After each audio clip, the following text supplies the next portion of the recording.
RC family. Oh man, God done blessed us with a podcast, y'all. Hey, welcome to the RC Lounge podcast with your host, EKJ 24000. Hey, this is where RC family we can come and just relax after a long day's work and just talk about RC racing, RC bashing, fifth scale, anything going on in the industry. This is where we can go and just relax and just chill, man, and just have a good conversation about RC. Hey, get ready for that episode. Let's go. And remember to check out my YouTube channel, EKJ24000 on YouTube. Remember to like, subscribe, check me out, EKJ24000 on YouTube. Like and subscribe. All right, y'all. Let's get it.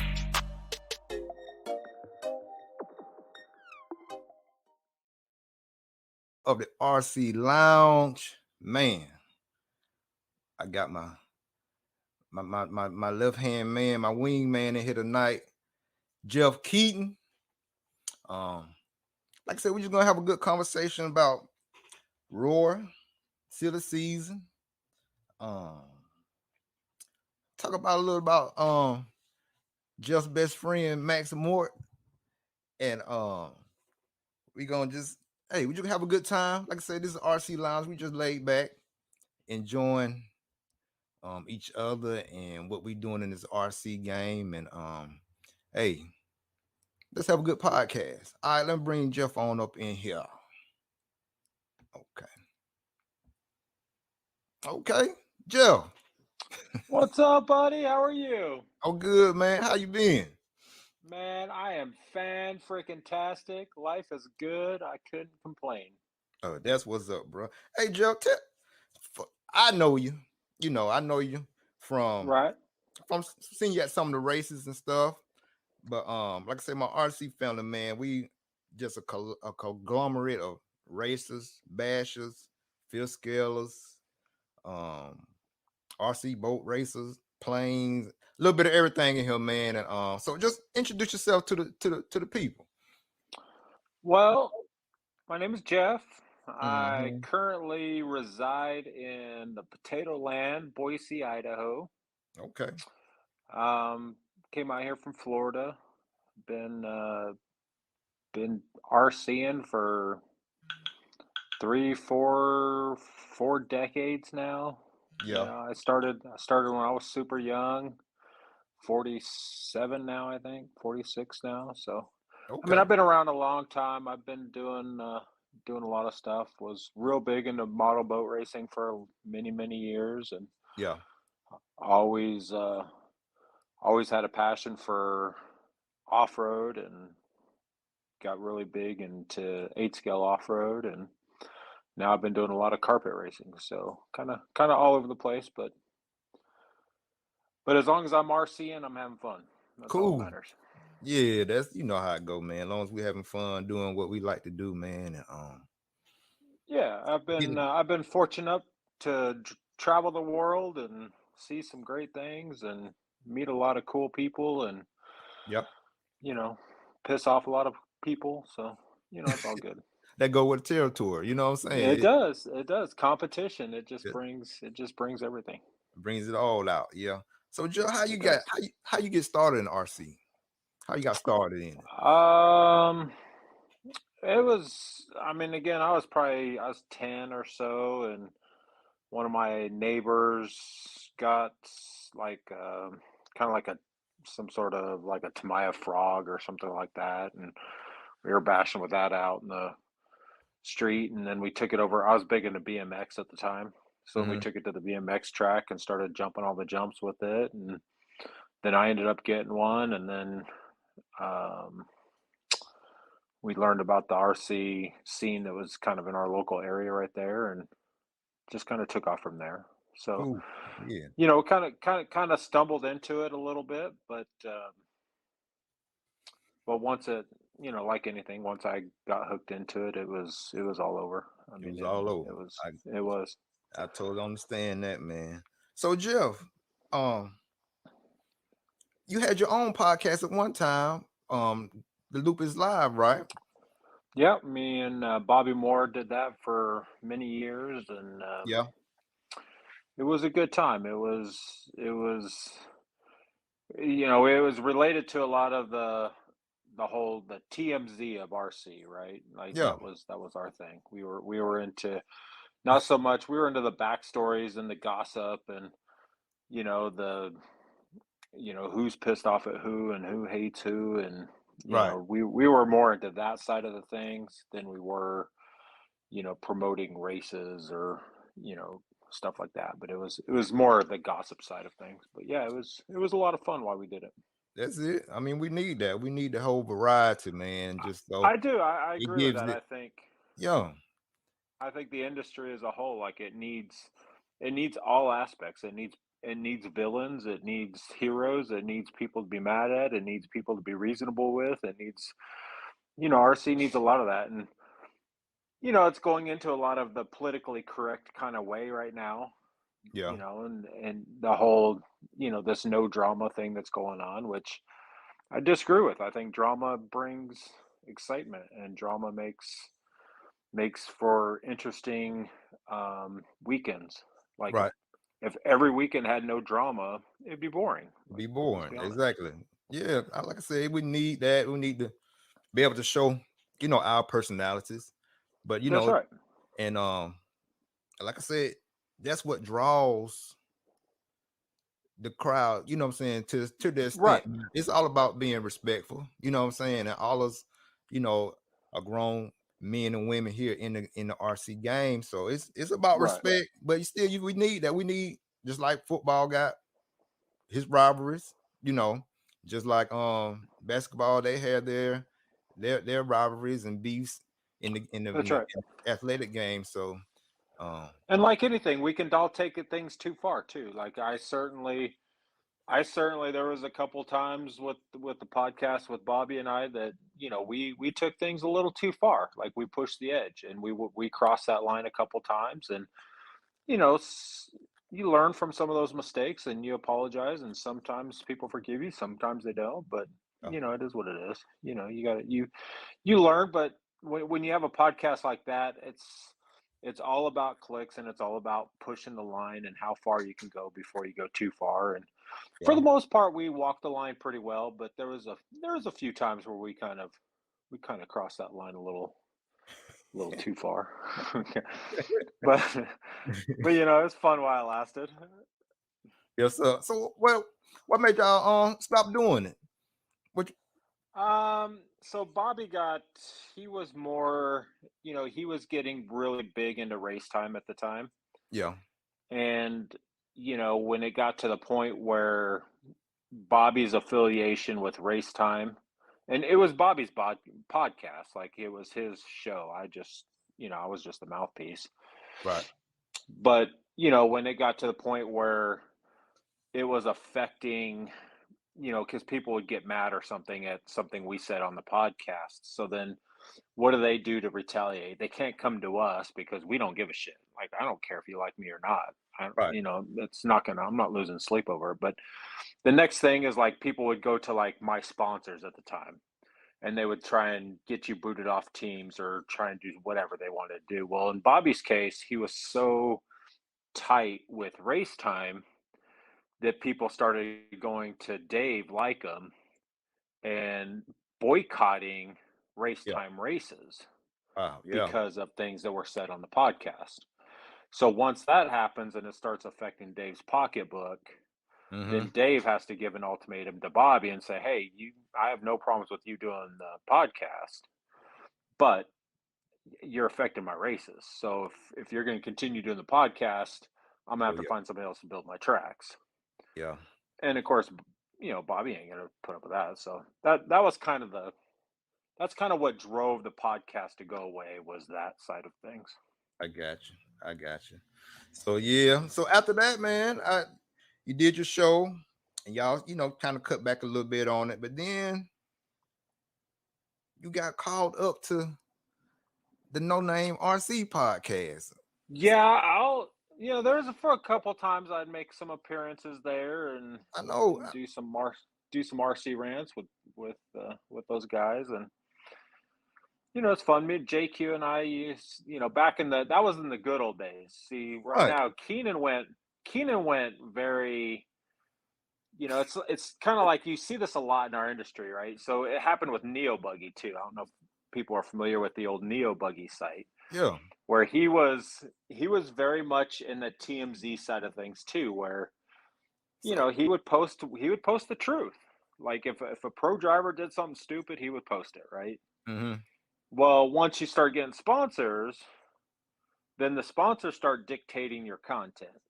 And once that happens, things change. And that's kind of where Keenan is too. Like his sponsors dictate his content. So Keenan went from me, JQ would run our I'm, mouths and bash people and talk yeah. shit and Hmm. do whatever. But now sponsors get involved, and now the sponsors say, no, you can't really talk about my driver, or you can't do this, or you can't do that. And Keenan has to start censoring things. And I get it, like that's his livelihood, so he's gotta protect it. You got. So that's why he kicked you But off the it show because it. oh, I don't know if he kicked me off or if it just became unfun. Like if I'm not a censorship kind of guy. Like censoring me is it's hard to Yeah. do, right? Yeah, man. I But mean, but at the same time, I also kind of took a little break. So like I kind of that was in my transition from moving from Florida to Idaho. yeah, And so there was a little bit of a break there where I took a year off and had to transition and do all that stuff. yeah. And I'm kind of laying low. Like the last couple years, I've just been racing. Like I went back to my roots. I Uh huh. got out of the gossip, got out of the shit. Yeah. I just race. I just go race. That's all I do now. Lay low. I got you. I mean, that's cool. You know. But you we gonna Keen. I know Keenan gonna hear this, and Well, I it's ain't. like anything. Like He ain't I'm an have opinion guy.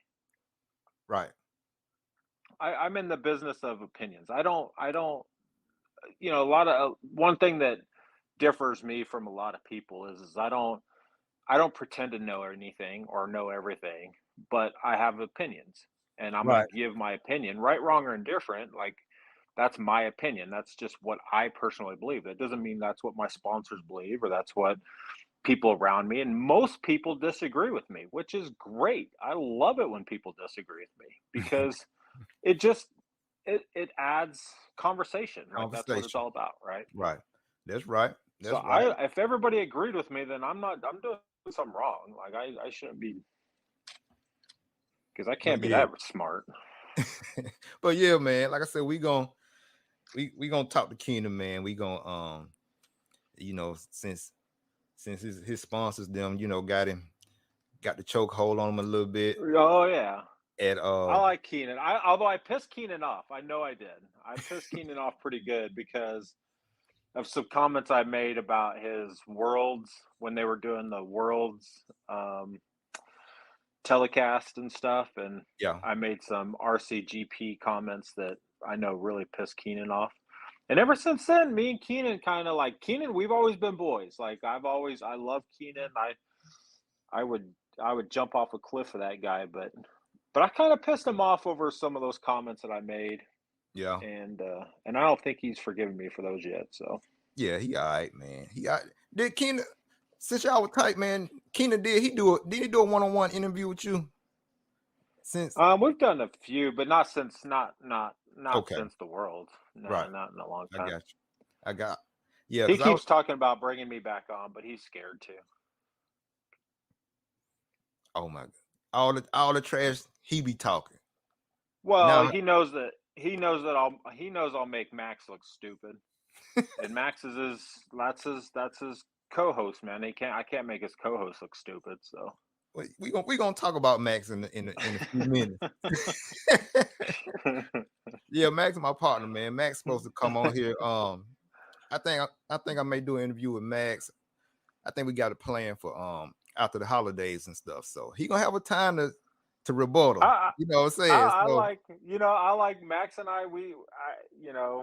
we have one of these we love to hate on each other, but truly, yeah, I mean we have no issues with each other at yeah, all. It's just he's the fastest driver in Finland, and you can take what you want from that.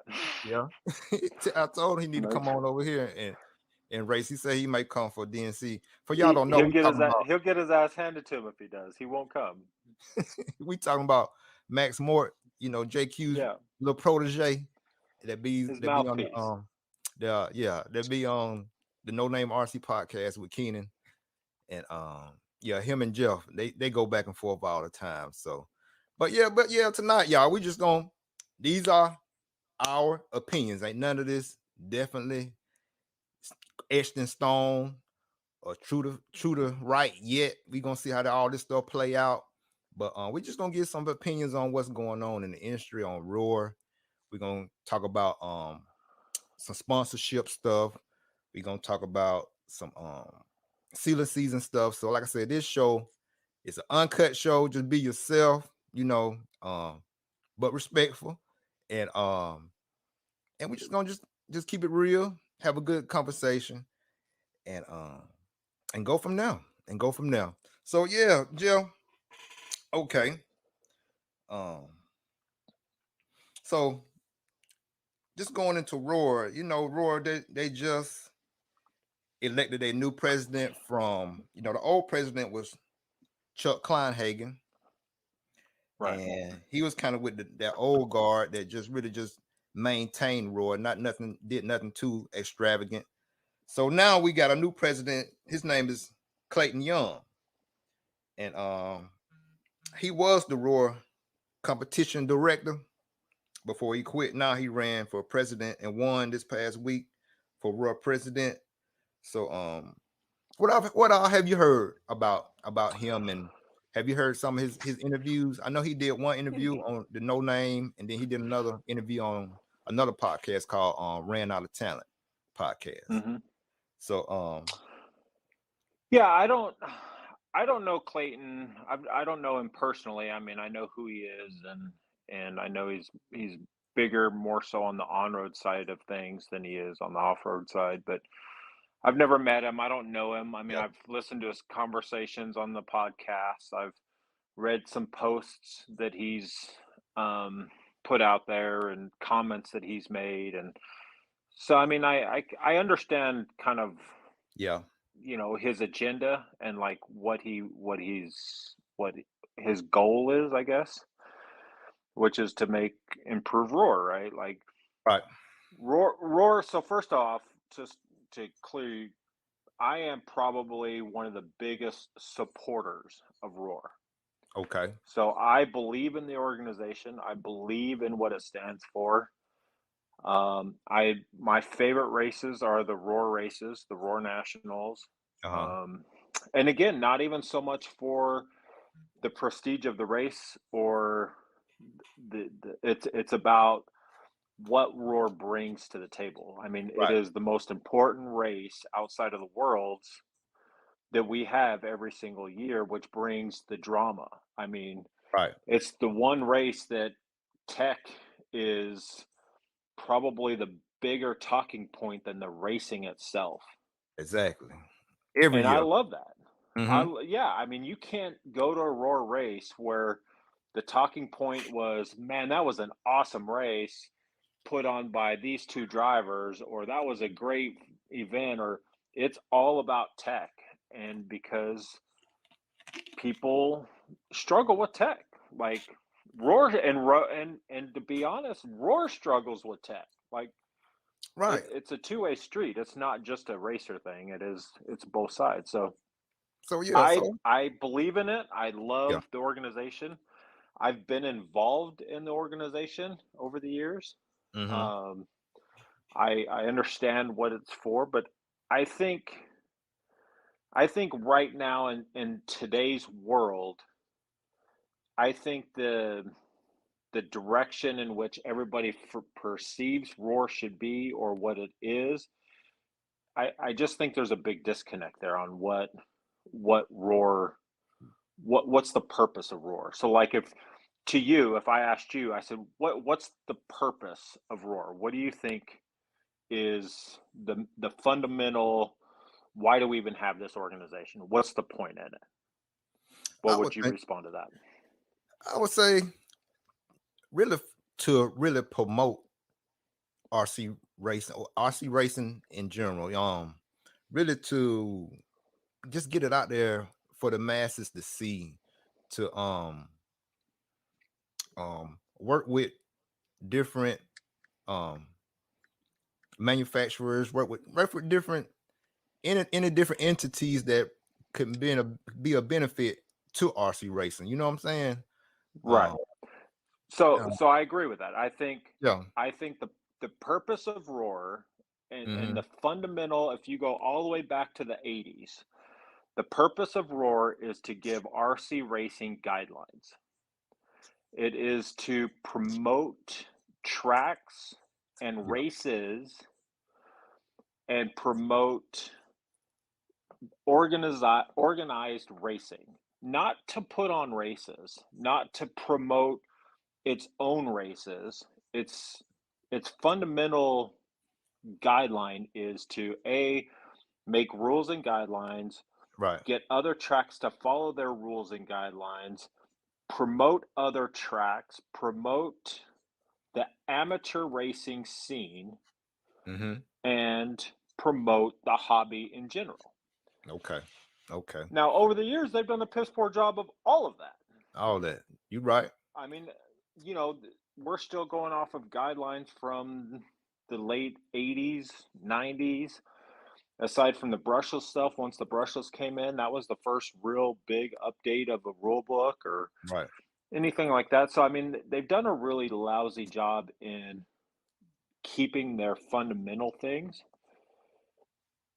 And I think kind of bring it into current with Clayton taking over as president, he Yeah. has a great attitude. Like he is all about change and he's all about promoting and his ideas on promotions of Roar and Right. promotions of the hobby in general. Like I'm all for that.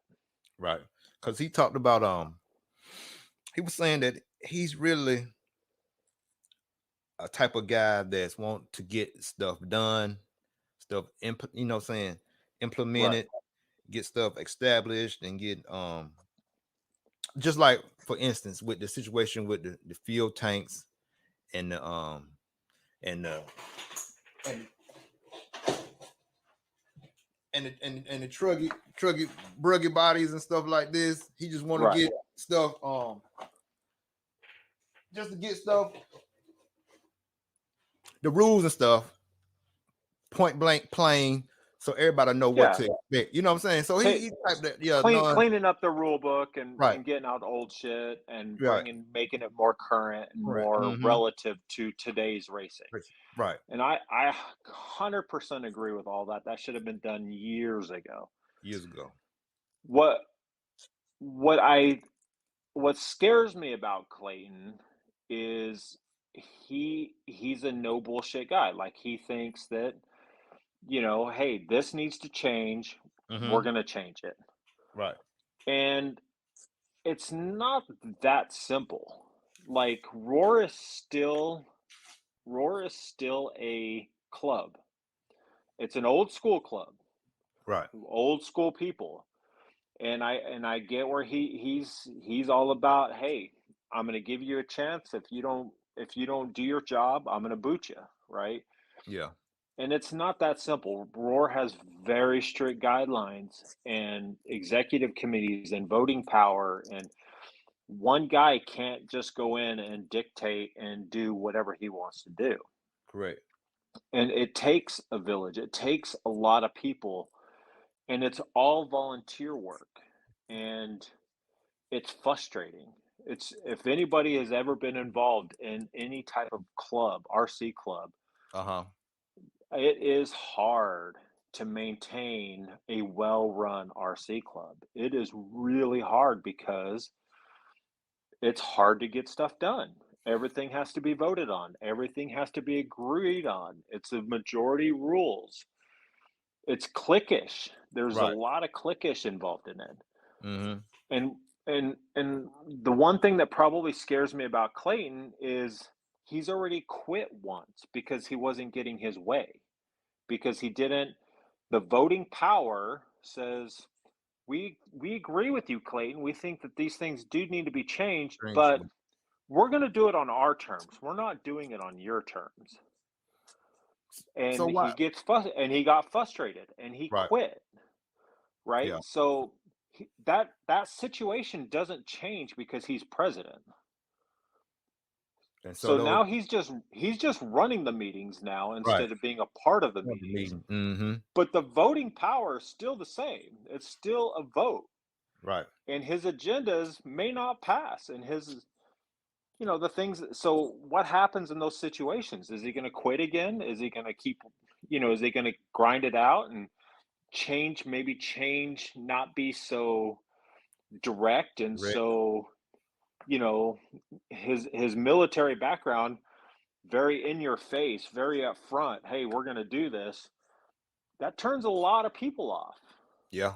It So can. can he adapt? Can he bring people together to unite for a common cause rather than just going to dictate a common cause? Yeah. So those are the things that kind of worry me a little bit about him. Mm-hmm. But again, I don't know the guy. I mean, I'm just going off of what I've heard and read and listened to, and of course, I know a lot of the Roar people. I know Jeff Parker. I know a lot of those people, and so I mean, I don't know. We'll see. If he can if he can take a step back and include people and figure out a new approach to get some of the old school guys to buy into what he's trying to do, Yeah. then it can be a success. But Okay. if he goes in guns a blazing and says, I'm going to give you 2 weeks to do this, and if you can't do it in 2 weeks, I'm going to boot you, it's going to create a mess and it's It's gonna just be going to make things worse. yeah, because it's gonna end up being more problems for himself. You know what I'm saying? Because he's gonna have to make It up the will. yeah, yeah. But then You know, again, and it goes back to the same thing too. Like it's what is your agenda of Roar? So right. like my view of Roar shouldn't be in the Roar should not be in the let's put on races business. Roar has no business whatsoever putting on races, including the nationals. Why you say that? I Why think you feel that way? because that's not their job. Their job is to promote races and promote tracks. It's not Hmm. to it my money that I pay to be a member of Roar.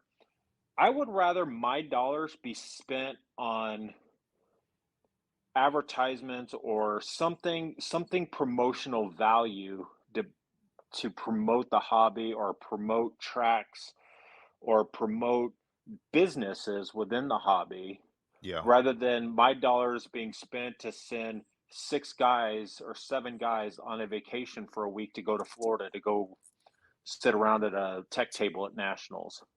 yeah, I would rather my dollars be spent promoting and building the hobby than sending all these guys all over the country, what, 7, 8, 9 times a year right. to go hang out and race for 5 days.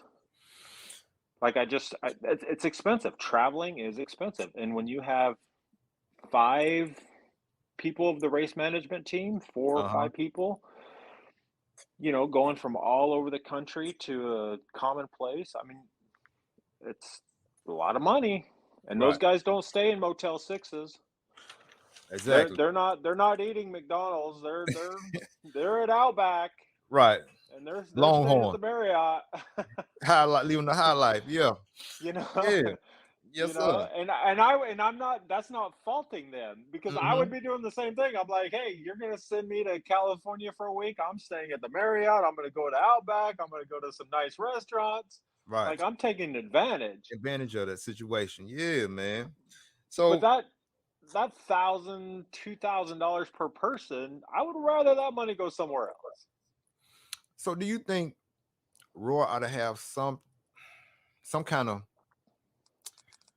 um some kind of like benefit going back to some of these like local tracks or some kind of local, um, anything to help the club race scene to just Any so that's kind of where I'm at okay, is so the nationals, right? The nationals has to happen every year.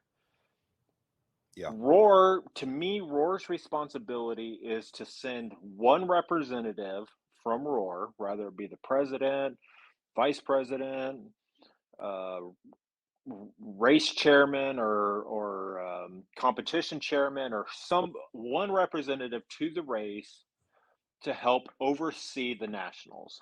yeah, The track that they choose to run that nationals, to me, that is I'm not you don't just give the nationals to anybody. You earn the nationals. right, And so a well-run track that has earned the right to host the nationals, I shouldn't have to send 6 or 7 people there to go babysit them.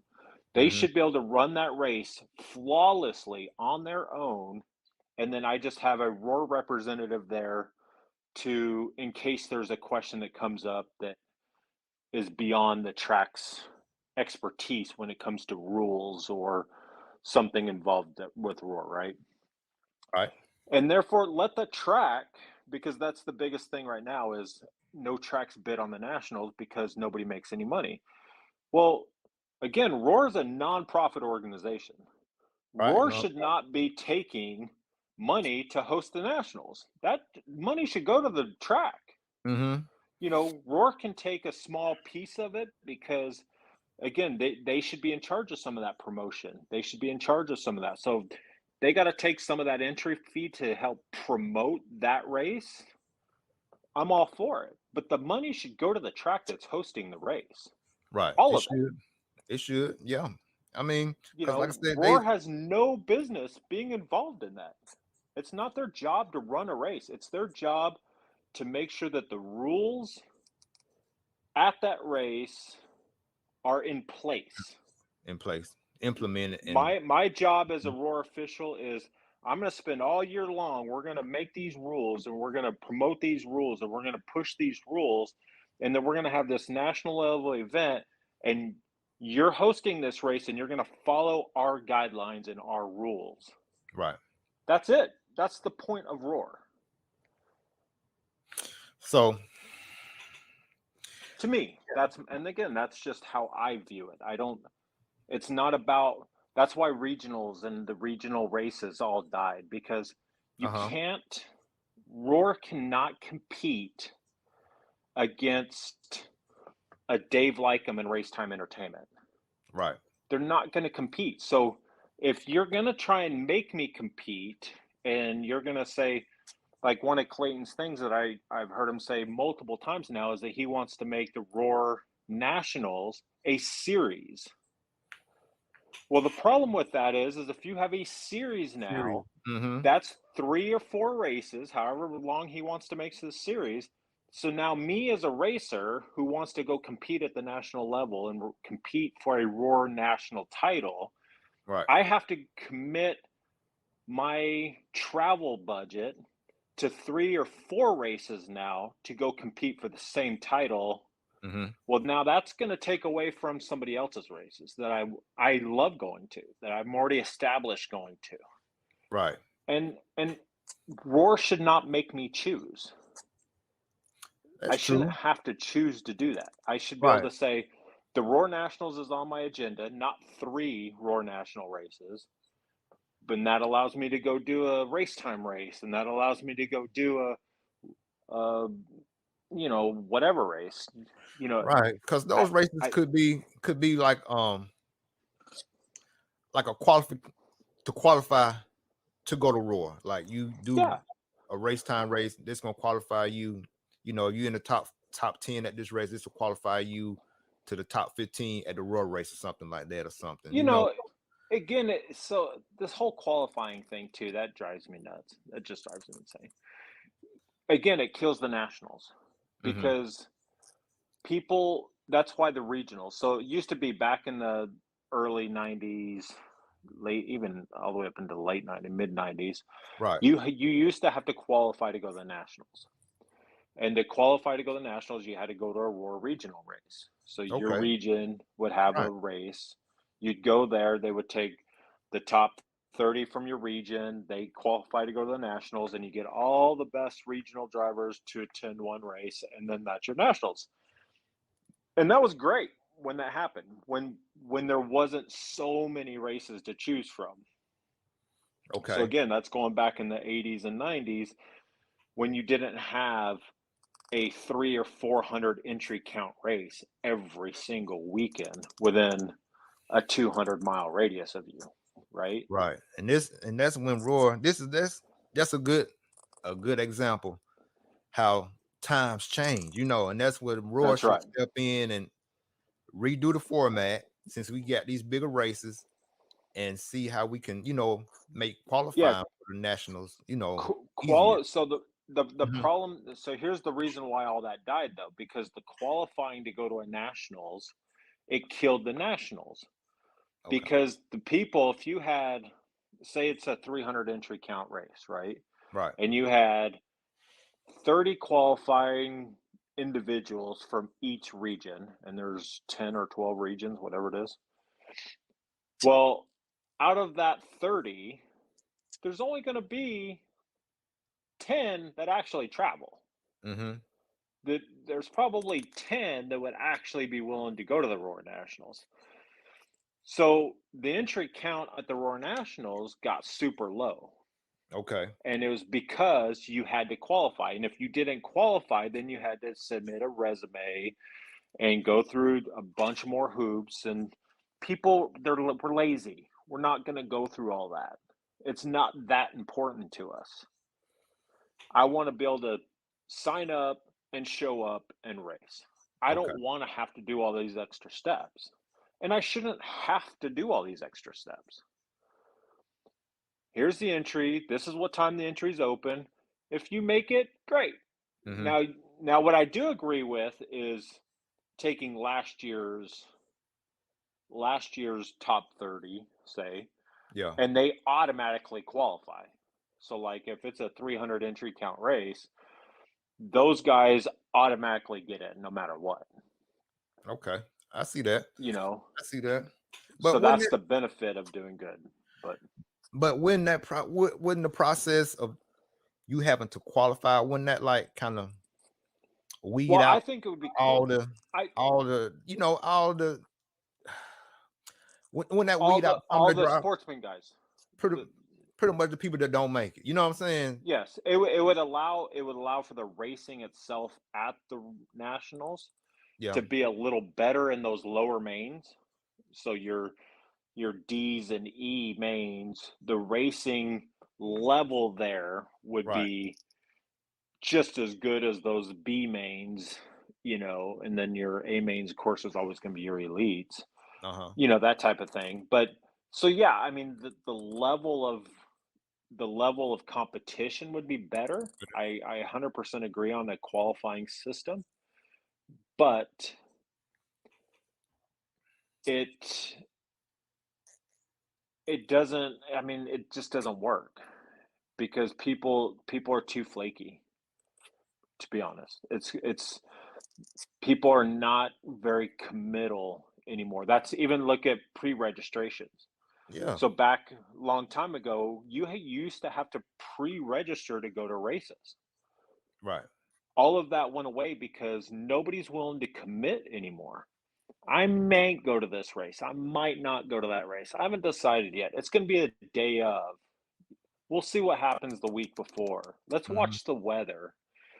All these things factored in now because people people aren't going to just it's not Commit. a I'm going or I'm not going. Right. It's an iffy thing every single week because there's so many races to choose from. Yeah. If I miss this race this weekend, there's another great race next weekend I can go to. Okay. Okay. But yeah, man, because I was just thinking about it like back in the day, like I played football and ran track and stuff. When I ran track, we have um they call it sectionals, which is kind of like a qualifier before you go to Right. the state, you know what I'm saying, the state race. Just kind of like nationals could be like the qualifiers for the nationals could be like your local qualifying, race to get to the nationals. So we did Yeah. run, the the prelim race before we get to the state race, which could be the national race. You know what I'm saying? So it just Right. weeded out. It weeded out that I group that just wanted to just come in and sign up, and then it kept the entry count down too. Because right. you got to earn your way in. It's an earn your way in type thing. So You do, and I believe in that. I genuinely believe in that. mhm, I think there's logistics that need to be done it, and I would be probably a lot more into it. Say if Roar did go to a race time event and say, hey, we want to use your race, or they go to Joey and we're going to use the dirt or Silver State, or we're going to use some of these as a qualifier to go to the nationals, right? mhm, The issue that Roar will have in that is, what benefit is that to those race promoters? yeah, So, because in order for that to be a qualifier, they're going to have to run under Roar rules and guidelines, right. You got right? to, yeah, So now right. you're going to make those promoters, now they have to have more staffing to do the tech, because now you have to have tech. But So when Roy shouldn't Roy do the tech, since they want that to be so a Roy race? Shouldn't they do the tech? And go again, ahead. Mhm. so this is where you would have to decide what's more important to you.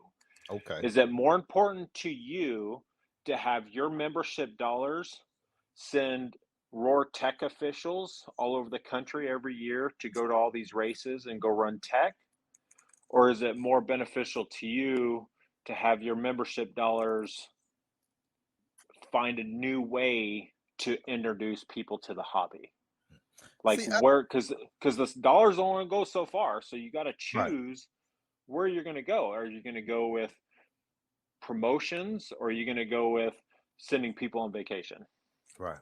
And then, like I said, bro, we travel all over, like here, South. I'm in the South, so in Southeast Right. would be my kind of region. And but man, it's very rarely that I ever hear of even like how to be a part of Roar, like what Roar Right. does. So we don't even really know how to even, like register to be a part of Roar, what all we can get. I believe they should really talk more with each regional, tracks in that region to inform the races of what's the benefits of being, 100% agree. yeah, I of being they Roar. they need it. They need to go back to basics. Mhm. They need to go back and start from the beginning. Don't worry about running races. Go back to, this is our rule book, these are our guidelines. This is what we as a sanctioning body can offer you as a track Mhm. and a track owner, and start back from basics to get people to buy into the Roar system, because right now nobody has any faith in it. Nobody believes in the rules. Nobody believes in their teching processes. Nobody believes in anything that has to do with Roar. Right. And it's unfortunate. Roar brought this on themselves. I mean, it's not like me as a racer. I mean, I've been to two Roar Nationals this year, and both Roar Nationals were train wrecks. Right. Like, the organization of the race. So the race management team that they're sending all over the country to do this, they suck. They're terrible at their job. They don't know how to run a race. Right. And so I'm paying, me as a member, I'm paying this guy, and then I'm paying another $100 per class to go to this race, Mhm. and these guys suck. They can't run a race efficiently or Efficiently. Right. effectively, Right. or there's no organization to it. Like the carpet nats this year, we didn't even have a drivers meeting. How do you not have a drivers meeting? Right. You just Like, when we start, people, yeah. Go ahead. we had a handout tire at that race, and you're supposed to. The rules are you're supposed to buy your tires from the hobby shop and then go mount your tires, and then the tires get teched, right, for all these Mhm. first stock classes. Right. Well, their handout system was, I mean, it was ridiculous. People ended up not even buying tires and just using tires that they had and just got them teched. Like, it was a complete train wreck. Yeah. Yeah. And there is absolutely no excuse for that. Right. Zero Right. So yeah, man, at we just that level. yeah, we just gotta see what Clayton's gonna do, and And I do. I think he has, like, again, Clayton has, he's ambitious and right. he's eager and he sees, I can tell that he understands the changes that need to take place. I just hope that his I don't want to say this in a bad way, but bossiness, I guess, would be kind of a way. His demeanor of, We we're going to get this done whether you like it straightforward. or not Yeah. mentality, right? Mentality. Yeah. That hmm military go get it done mentality is, it's going to be hard for people to accept, especially when they're all volunteers. Yeah. And that's the other thing to roar. Like, I think in order for an organization to succeed, or anything in life, you have to be committed to it. You have to really believe in what you're doing. Mm-hmm. And it is hard to commit 30 hours a week to something that you're not getting you're not getting benefited from. Benefit Like, from. Right. you're not getting paid. You're not getting, there's nobody that's, Clayton can spend all a ton of time and change Roar, and then he can leave Roar, and nobody's gonna know him. Nobody's gonna know. Like, there's no benefit for him, right? Yeah. Everybody's gonna say in the moment, yeah, man, Clayton, he's doing great. He's making change. It's great. It's awesome. And he can spend 2 years or 3 years or 5 years, 30 hours a week doing this for free. hmm And then when his time's up and he's over all the BS and he walks out the door, it's for what? He got Right. nothing out of it, Yeah. right? To say, I made change at Roar, like, who cares? And So that's the other side of it, is those guys should, like, the committee, the executive committee, like, I'll believe, if I'm not going to take that job unless you're paying me.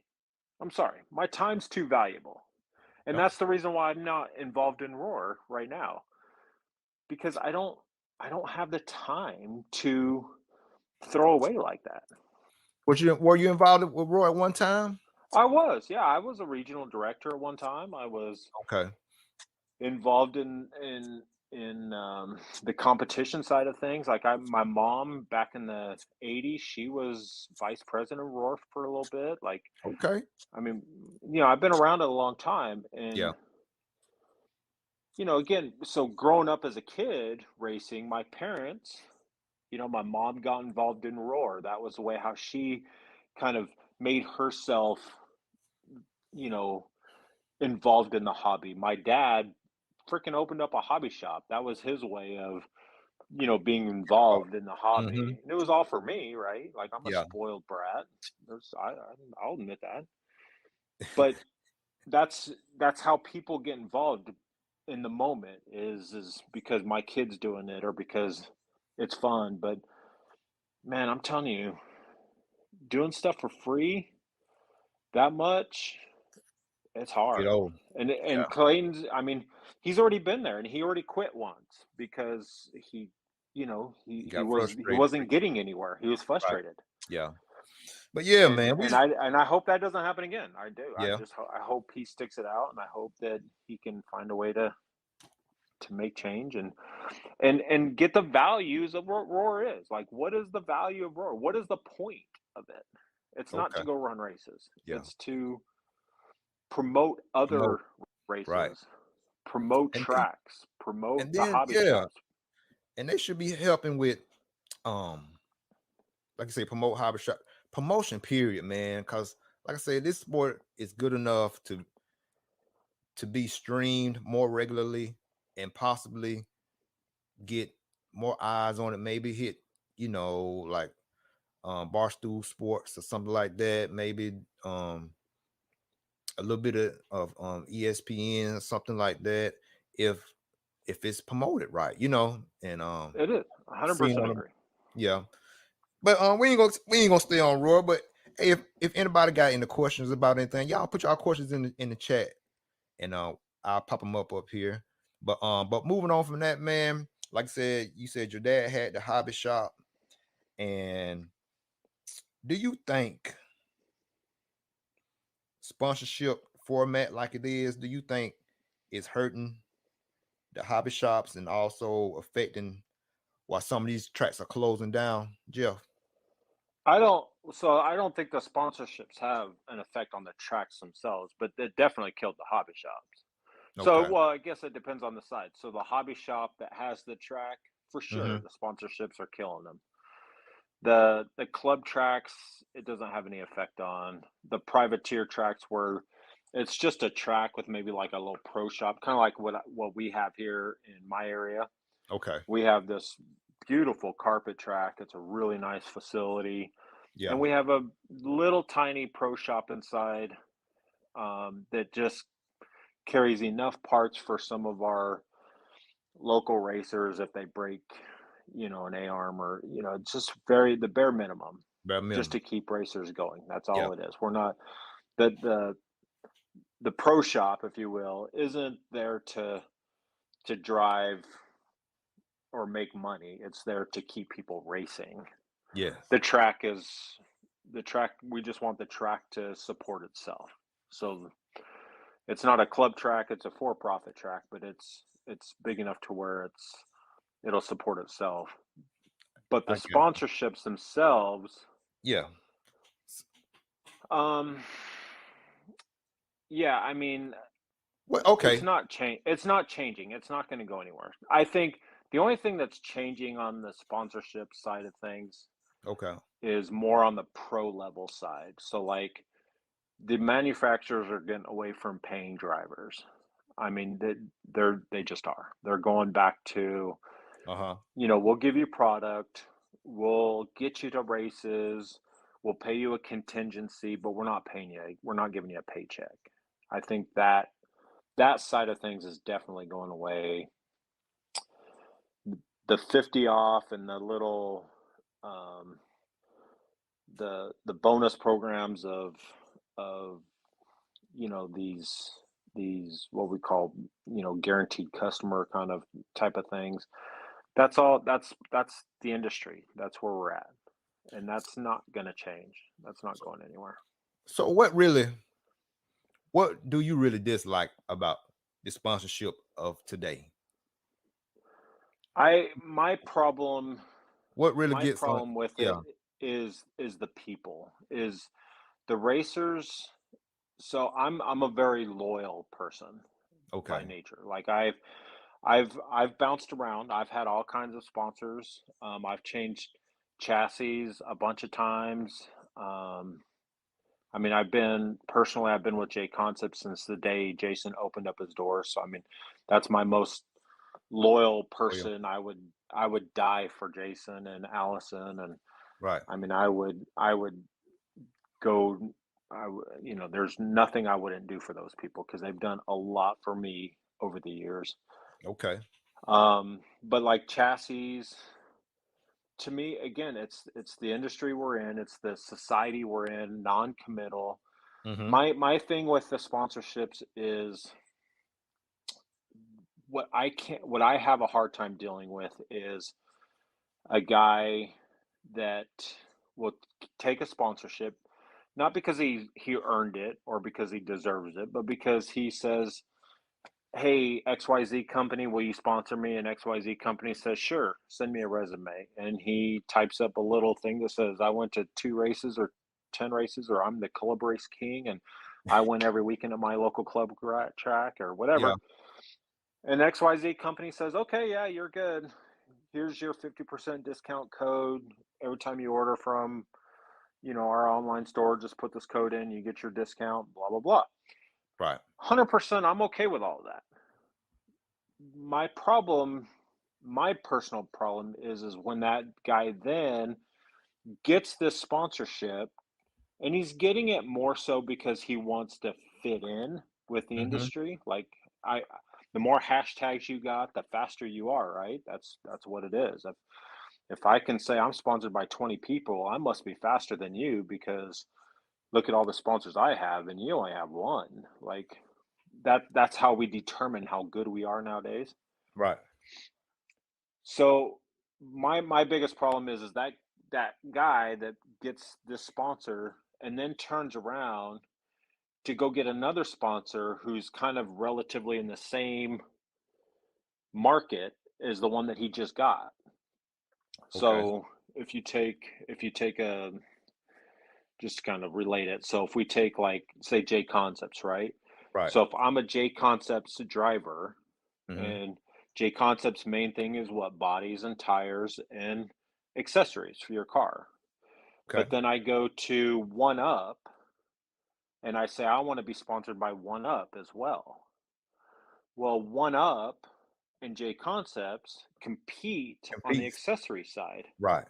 Okay. Mhm. So, or I go to Shell and I'm a J Concepts strip because really all I want J Concepts for is the tires because I need a tire sponsor. So that's really all I care about. But I like these other brands. I like their turnbuckles better. Or I like their accessories. Well, Accessories. that's Yeah. no. You're on with J Concepts. You're committed for all of their products, not just the one that Tire. you want to run. I got you. And so that's what just drives me insane is those guys that pick and choose what product they want to use from said sponsor. And now you're seeing a lot like with hobby shops. So now you're having like these guys who say, "Oh, I'm sponsored by Absolute Hobbies because I run HB brand cars," right? Right. Well, my sponsorship is with Absolute and it's so I can run HB cars, but Absolute is a hobby shop. They're in this as that's their so you should be buying all of your shit from Absolute, Absolute. not Mhm. going over here to A Main and spending twice as much money with A Main as you do Absolute because the only thing you really want from Absolute is the hot HB brand stuff. Right. But A Main has a better selection of stuff, so I'm going to go buy all my shit from A Main. I'm just going to get HB from you. Well, that's if I'm Absolute, like I would be pissed over that. I'd be irritated. Mhm. You should buy all your shit or as much as you can from me. I get if I'm out of stock on something and you need it to go race, then yeah, go do what you got to do to race. Right. But Yeah. I mean, like I said, it's you ought to be loyal to one brand, to everything in that brand, But that's right. so why do you feel why do you dislike someone just getting like, okay, we just using J Con just because they my sponsor too. We just use them for example. If they just use J Concept just for the tires and not like the wings and bodies and they run another brand, you think that's hurting J Concepts stuff or I don't think it's necessarily hurting them by any means, but I think it's it's a loyalty thing. It's back to being a loyalty thing. You know, like so here's my philosophy, and this is just my own personal thing, right? So if I'm sponsored by TLR and J Concepts, right? yeah, So if I'm going to run, we'll take it on a body side. So say I just don't like the J Concepts body. I think they suck, right? I don't. I love them, but I'm just saying. But I think that the TLR body looks better. So I want to run the TLR body. I'm okay with that. mm-hmm. But if I wanted to go run a Pro Line body, I have an issue with that. Okay, So like so if your chassis, if you're going to run the factory stuff that comes with the kit, I have no issues with it. Like if you wanted to run the TLR has their own their own titanium turnbuckles, and right, you just like those better than you do the JC ones, so be it. Go run those, right. but don't go run a competing aftermarket companies' products. That's my issue. Okay. I Okay. just think that you know you it's and we need to get away from this mentality of the more hashtags I have, because that's where that's what's driven us here is I have more sponsors, so that just automatically makes me better. And it, of course, it doesn't. Like you're driving on the track is what makes you better. You know, you going out and practicing is what's going to make you better. How many sponsors you have is just how many phone calls you made. That's Right. that's all it is. I get it. So, But okay. but the sponsorships now. So the other side to sponsorships too. Hmm. That's interesting to me. That I think is it's going to be interesting to see where it goes, because this year is the first time where you've had manufacturers openly say they were going to cut back.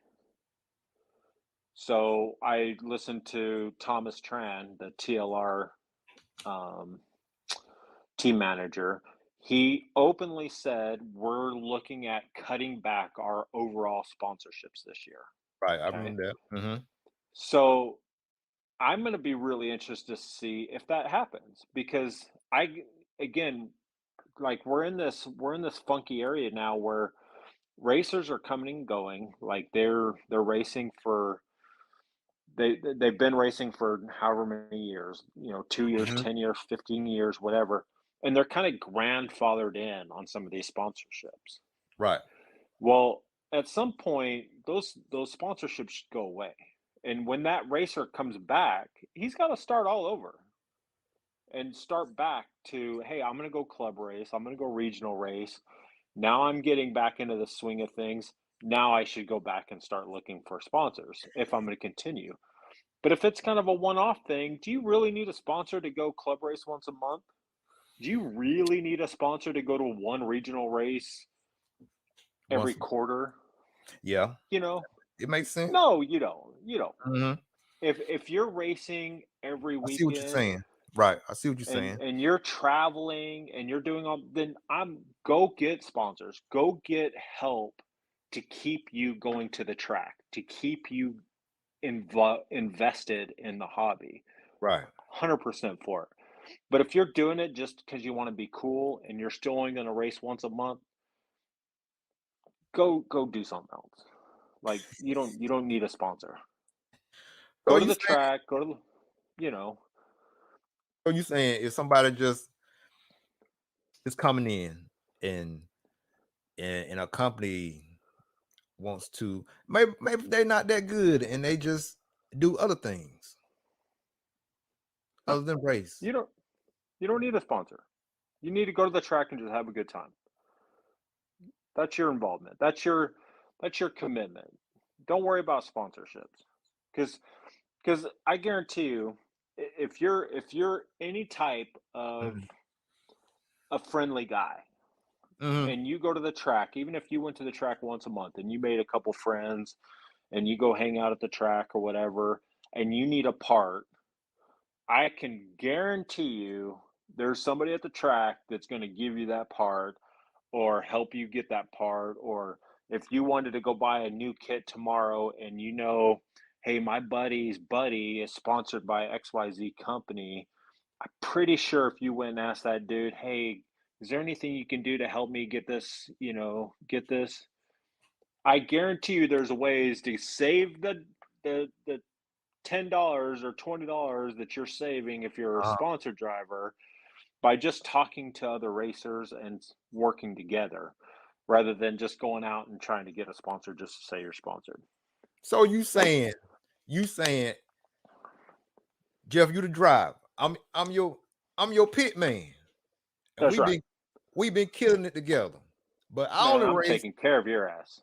and I'm only racing um you know every every other month, every month, maybe twice, maybe at the most, maybe twice a month. And but I'm killing it with you. So and we represent this company and say I just do media. You know what I'm saying? I put you out Hmm. there, I make sure you look good Yeah. and fluff you up and everything, and Damn So right. I don't deserve no sponsorship. I'm saying, you're only racing once a month? No, you Yeah. don't deserve a sponsorship. Now, I'm saying you make me look good and you Yeah. keep me going and you're my boy, I'm going to take care of you as the sponsored driver. Okay. But you don't need to Right. be sponsored. What? Okay. But I'm going to take care of your ass cuz you're keeping me going and you're helping me out. I'm going to Uh, help you out. You know, I see. why do we why does a company need to sponsor both of us if I'm racing every single weekend, or in my case I race 3 times a week and then I still do my regional stuff, Uh-huh. and this kid that goes with me every now and then, he don't need to be sponsored. I'll take care of his ass. I'll make sure that he's getting what he needs to stay running as cheap as possible. But he don't need to be sponsored. I'll take care of that. Now, if you start racing a bunch and you're doing Yeah. this on your own, or you're doing that, and we're kind of hanging out at the track once in a while, then Yeah. whatever. But if you're not racing on a regular basis, Yeah. and I'm saying regular, I'm saying at least weekly, if not, you know, weekly. You should, if you're not racing weekly, you Hmm. shouldn't be sponsored. So It's that simple. I see Joe. I see your sponsor shirts. I see, the plaques you getting. I see, the invites to the little race festivities after the race and stuff. And I'm like, man, Jeff, I think I want to be sponsored because I want to be able to, participate in some of this stuff or be able to, you know, But you are, oh, because you're hanging out with me. So you're already in the invite. You got the invite. You're oh, there. okay. I You're see. in the in club already. Okay. Okay. I'm just saying. I got you. I got you. Okay. But Uh-huh. now take so look at this side of it, right? So now on the Okay. same side, so now we're boys, we're running the same stuff. You may only race once a week, or you may race once a month. I'm racing every single week, right? Hmm. But now you decide, I don't want to run that car anymore. I want to go run this other car. So I'm still only going to race once a month, but now I'm going to go run a different type of car, a different brand, or a different manufacturer for Yeah. whatever it is. So now I can't take care of you, right? Hmm. Because we're on opposite sides. Well, we can be boys and all that, but now we're competitors too. Because now I'm competing against you because I need my brand to look better than your brand. So I gotta go get my So own. now you gotta go get your own shit. Now, good luck getting a sponsorship when you're only racing, once a month. And You can get it. You can get it because they give them away. But and are you deserving of it? Really? Are you really yeah, that I deserving put of my it? hard work. Yes, I put my hard work Man, in. please. Yeah, hard work for once Make a you month. made you look good. You Peter for you you make made me me look look good. great. That's right. Yeah. And I was taking care of you when you were making me look good. But now that you went on your own, Okay. you gotta go do that shit yourself. And if you're only racing once a month, man, you ain't gonna be very good. Hey. This Well, this, this so I got into a big argument the other day. Not okay. What argument. happened? I got Yeah. into a big discussion. And Okay. I'm on this commitment level. Like, this is my new thing. This is my new rant. Yeah. We got to be committed. We don't have commitment anymore. Everybody's so flaky. Do I want to run stock class? Do I want to run mod class? Should I run 10 scale? Should I run 8 scale? Should I do what am I doing? There's no commitment in something. Everybody wants to run everything. But Hmm. yet, so we're not getting quality good racing because everybody just kind of does a little bit of everything instead of being really Committed. good at this. They're not committed to this. If you want to go run stock class, go run stock class. But don't Okay. try and run stock and mod, right? Because the driving styles are too different. It's too hard. I don't care who you are, it's too hard to do that. If you want to be a dirt racer, go be a dirt racer. If you want to be a carpet racer, go be a carpet racer. If you Mm-hmm. want to dabble in the two, go dabble in the two, but be committed. Like, this is my priority. I'm going to go on the national or regional level scene, and I'm going to do this, Yeah. and then I'm going to go dabble in that. But commit to something, and that's your home. That's your end all be all. Mm-hmm. Right. This is strictly talking on the super competitive racing side of things. Like the hobbyist, the bashers, Right. like you go RC. I just want you to go RC. I don't care what you race. I don't care when you go race. As long as you got a remote in your hand and you're RCing and you're having a good time, like, I'm all for that.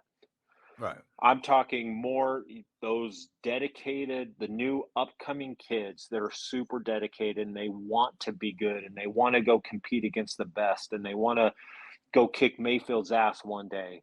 Well, Mm-hmm. the only way you're going to kick Mayfield's ass one day is if you commit to this class and you go practice and you learn and you drive and you go and you go and you go and you perfect it. If you can't perfect that class because your intention is over two different platforms or three different platforms and two different types of surfaces, carpet and clay and dirt, and Yeah. it's too hard. It's too much. This hobby is hard. It is really hard to be good at it. And So when you're you. that scattered, Uh-huh. you're never going to succeed on that level. So okay. Now, just say I'm an upcoming good driver. Just say, you know, you familiar with Cody Watson, Mitch Watson's I son? Yes, yeah, yes. Okay. So I'm a coming up fast driver like that. Hmm. And I'm very, very, very good in nitro, but also can wheel um two-wheel drive buggy. Right. And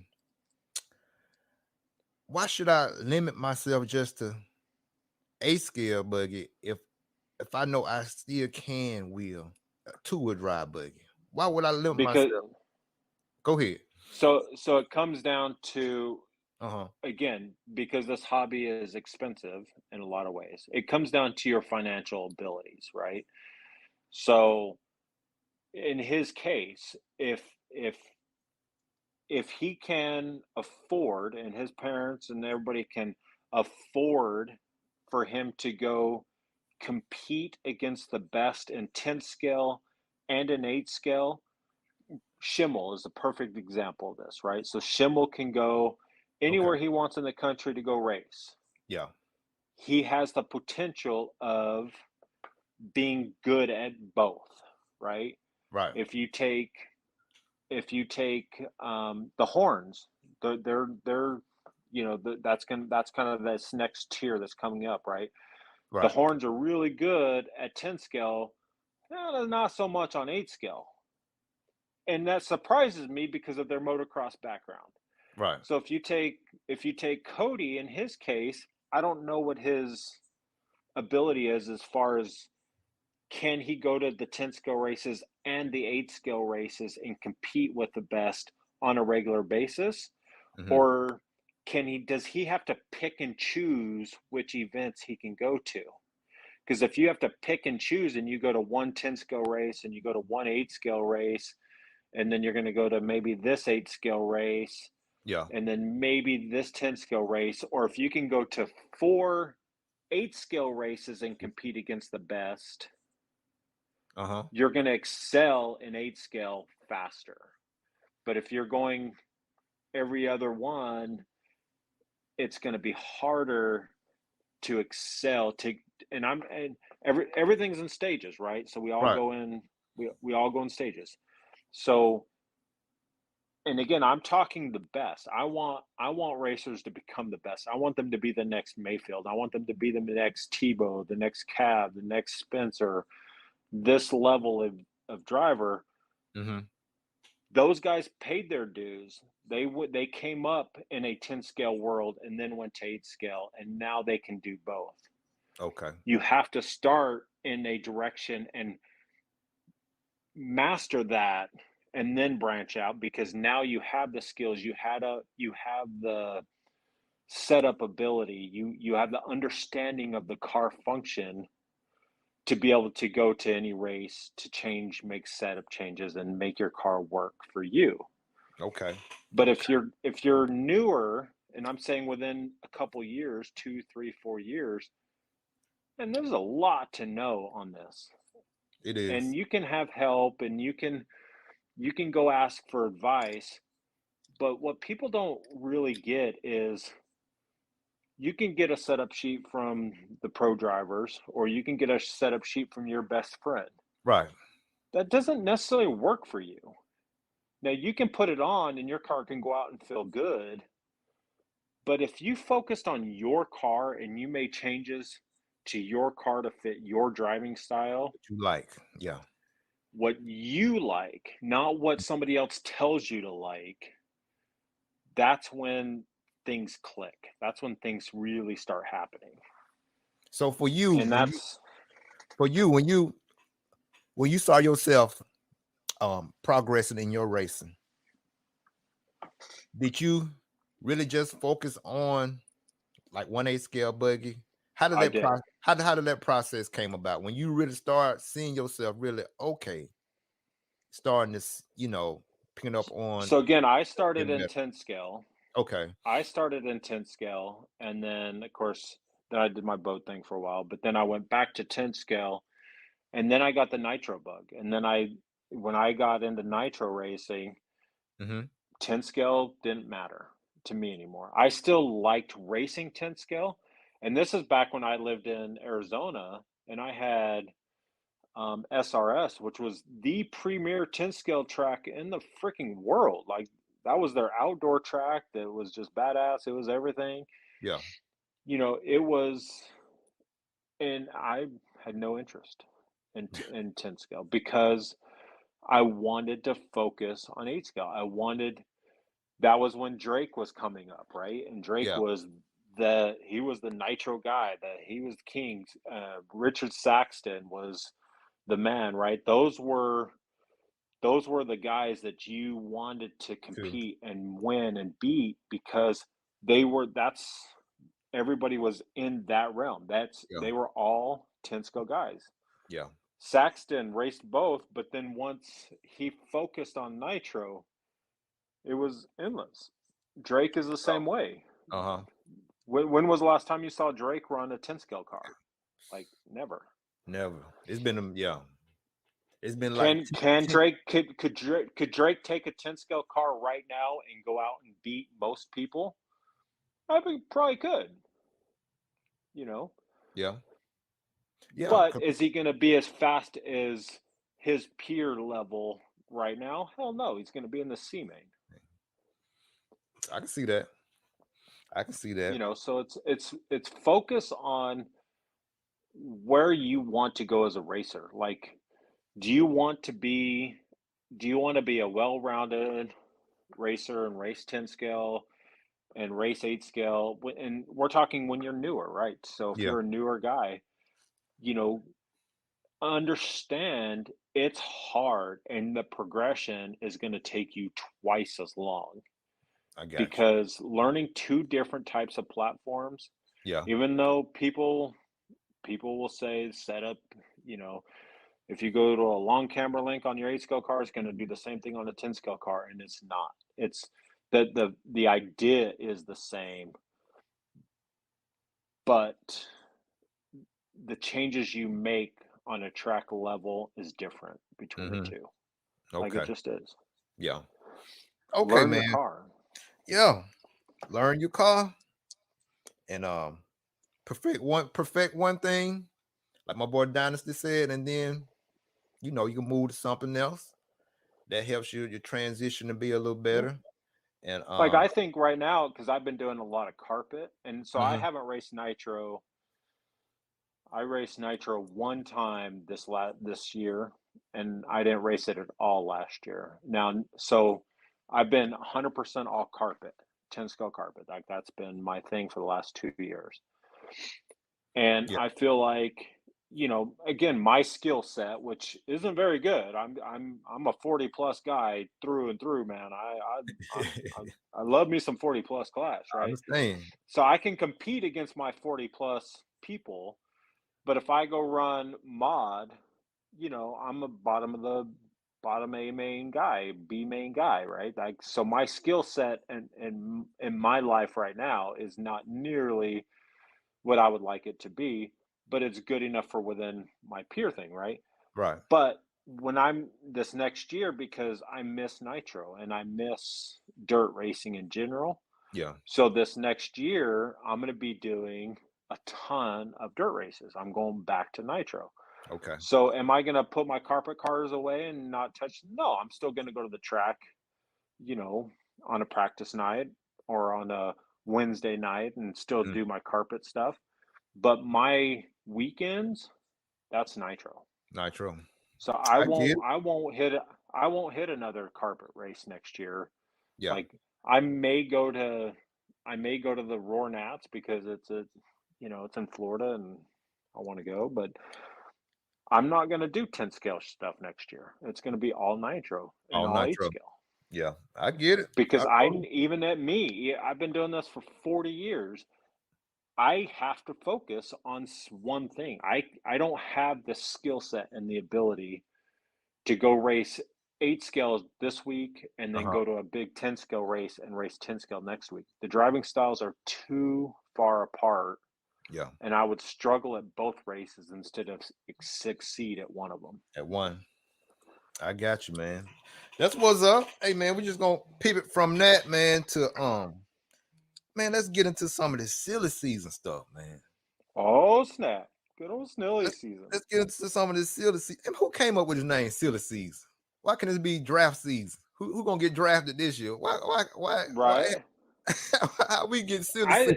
I Where it think come that from? started that's a motocross thing. I think Oh, it that is. started that's what they call it in motocross. It's the same thing. They call it Oh, okay. silly season I motocross. So got you. I think it came from motocross, Yeah. but it's to me it's some of the funnest times of the year because and it has nothing to do with RC. Like it's just everybody's jockeying for position and moving Right. around True.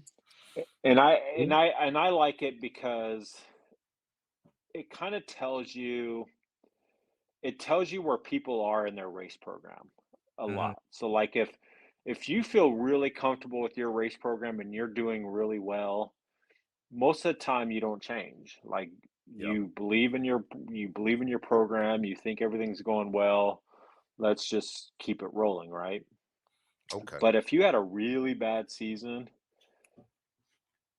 then it's not you, it's never the racer, it's always the product, The right? product. So it's like, Yeah. man, I suck this year, but it's not me, it's got to be my car, so I'm gonna change cars. Okay. Let me ask you So this before we get that's what started. silly season is to me. Yeah. Before we get started, let me ask you this, and this may help a lot of us. Um, what's your opinion on how to build a solid race program from just the products that you need? Just what's the things that you really should focus on to build that solid um race program? What would you start off? um How would you build yours? Tires. Okay. Tires is the most important thing. Hmm. So pick a brand, and again, this doesn't even have to be a sponsorship thing. It's pick a brand and learn the brand. So say you decided I'm going to run J Concepts this year. Hmm. So take J Concepts, get their compounds, try their compounds on multiple services and see what works and what doesn't, their tread patterns and all that, and then stick with it. Because for the guys that jump around with manufacturers, um, like on a tire level, Hmm. they it's there's too many options. Right. So you confuse yourself and you overthink things. Like we as a society, we just overthink in general. So if I have 3 different brands of tires that I can choose from to go to this race, Right. you have too many options and you overthink it, and typically you get it wrong. Mm-hmm. But if you have a brand and 1 or 2 tread patterns and 1 compound, you're typically going to get it right. Right. So to me, it is tires is everything. Okay. Tires will make or break a race. I don't care how good your car's set up or how shitty your car's set up or how good of a driver or bad driver. If you don't have good tires or the right tires, you have no shot. No shot. Okay. So tires is everything. Then Tires number outside one. of tires, Uh-huh. Where would you go next? um, so I would go tires, then of course chassis, and then electronics, um, and kind of and the accessory side is just spending money. That's all it Right. is. The accessory stuff doesn't make you faster. Okay. For the electric guys, And then what okay. so the biggest thing on sponsorship side, on like especially in a newer racer, is Mm-hmm. I would go to your track, your local track. If you're a club racer and you primarily club race, you don't do a lot of regional stuff or travel outside of your area. The best, me personally, I would give anybody advice is go to your hobby shop and get in with your hobby shops. Every hobby shop isn't going to give you some crazy 50 off discount deal, whatever, but they will do something for you if you're loyal to them, right? Okay. And then stick with a brand. So you don't have to, because J Concepts isn't going to sponsor everybody because they're one of the premier tires. So you can go to, you can get it, anybody can get a tire sponsor. I don't care who you are. You can be racing for less than 6 months and go get a tire sponsor. But if you go get a tire sponsor from, say, VP Pro, right, which is knockoff J Concepts, knockoff Proline, the problem with like a VP Pro sponsorship is their compounds don't work. Yeah. So you can go get that sponsorship and you could be sponsored by VP Pro or Dialed Hobbies or whoever is going to import them, right? Mm-hmm. But the problem is if that tire doesn't work, you're not going to win and you're Right. not going to be competitive. Exactly. Yeah. So you may not be able to go get a J Concept sponsorship or a Proline sponsorship or a Hot Race sponsorship, but you could go get in with a hobby shop who can get those.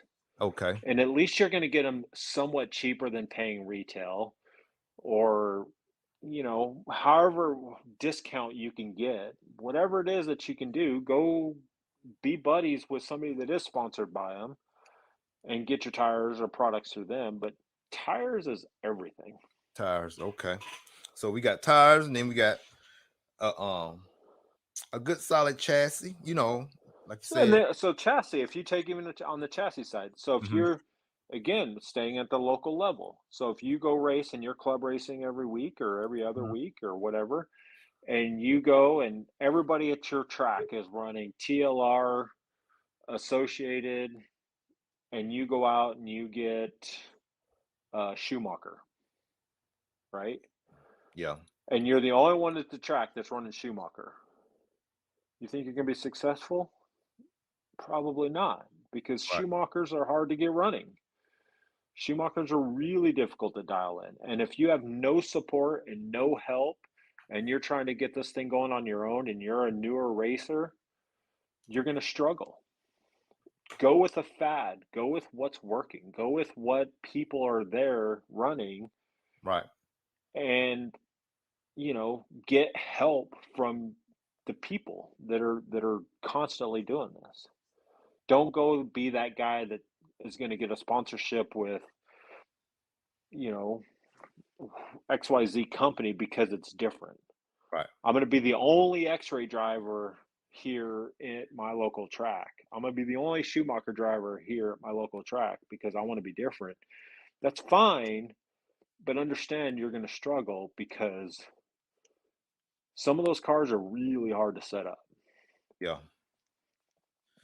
So again, and it comes down to what is your purpose? What do you want? Do you just want to go have fun and be different? Then do that. If you want to go race and compete and win and learn, doing this on your own is the hard way. That's the long way. I got you. Everybody needs help. I got you. I got you. Um. But silly season. So if Yeah. you go silly season and we're talking pro level drivers, like there's some cool exciting stuff that happened this last couple weeks. So like the one that shocked me was Jackson Brunson leaving HB. That's a big one. Like What? Jackson. So here's a guy, right? So Hey, Jack. before we say it, now this is our opinions, and this might be true. I haven't heard this one, so Oh, he posted it. It's on his Facebook okay, page. okay. So yeah, Yeah. this So most of this. Jackson. Go So ahead, go ahead. Jackson. Mm-hmm. Jackson, who was probably next to Cole Ogden, was like HB number 2 driver, right? Like Right. that was What you got? You he know, you got the and fullers. again he Got the fullers. committed. Like he left Associated, and he Right. had a great race program with Associated to go HB because he wanted to commit to 8 scale. Mm-hmm. He didn't care about 10 scale. Was he I'm going to be an 8 scale driver. That's Jackson. So I'm going to go to HB. And I AJ. thought that was a great move for him because HB is a great car. Yeah. And so I haven't talked to Jackson forever, but I don't know why he moved or why he left them. I'm sure there's a great reason. I can't wait to find out. But that one shocked me because That is a shock because he was taught so highly. HB is the what's they call it, HB heat wave. You know what I'm saying? yeah, and he was And doing good with it. Like he was doing great with that car. right. So, I mean that one to me. Now, I'm only guessing, and it's strictly a guess. I have no idea, but I'm assuming that he's probably going to go to S Works. And the way how I come up with that conclusion is because he just moved to Arizona. Right. The S Works team manager's in Arizona. He's racing at Adobe week in and week out. The S Works team manager's there.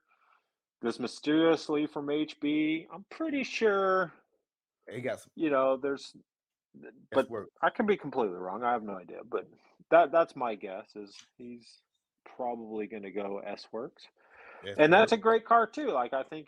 I think he'd do equally as good with it. But that one shocked me. I was surprised It to see did that because one. he was like you said, he was really killing it with the HB. Made the worlds, He went to the was, worlds, you know. he was. Um, so yeah, that's a So I think that one was exciting to me, yeah, and then we still have the Tebow question. So where's Tebow going to is the Tebow, Tebow leaving Techno and Techno. Mm-hmm. so where's he going to go? I have no idea. I've I absolutely. know. I think he's going to go S Works as well. I don't. Um, I think I know where he gonna that's go. you do. Where do you think he's going to go? Come on, don't be bashful, man. Don't be like that. Don't be these censored people. Just speak your. Don't We're be just. like This Keenan. is. Be We're just in the pits. political We're correct. in the Don't be like pits Keenan White. bullshitting, man. And we're like two little schoolgirls, and you just heard a Hey, little rumors. You came from the bathroom and you heard someone say, "Oh my God, I heard Tebow's gonna go to where?" hey. My opinion on it, I think he's gonna go to Miyako, man. He's gonna shock the world. Oh gosh, no, no, no, He's gonna shock no. the world. Why not? He got all the options. He He does. he been on plenty of shows with you, right? Yeah, It's a but little relationship there. I don't know what his relationship with JQ is. So I can tell you for certainty, it could have changed, but Mm-hmm. Tebow and JQ did not like each other for a very, very long time. Now that could have changed. I mean, I Times don't know change. because Times I've been out of the change. loop, and Yeah. JQ's changed too. So don't JQ is ever since he got off the internet and he stopped running his freaking mouth.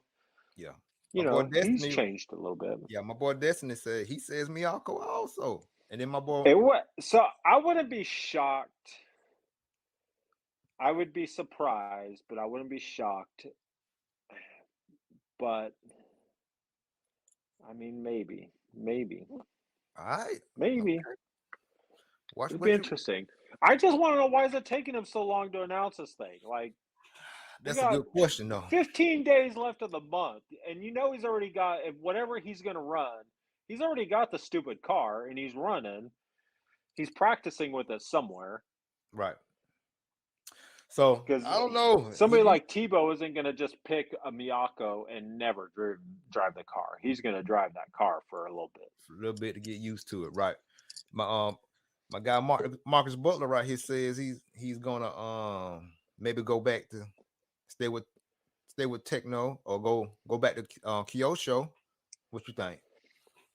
So Kyosho, I could kind of maybe see that one, but again, so it comes down to a paycheck. Kyosho's not going to pay him. Mm-hmm. I don't think Kyosho because they're going to pay one driver and they're paying Lutz. They're not going to pay anybody else. I believe that too. What about So I don't.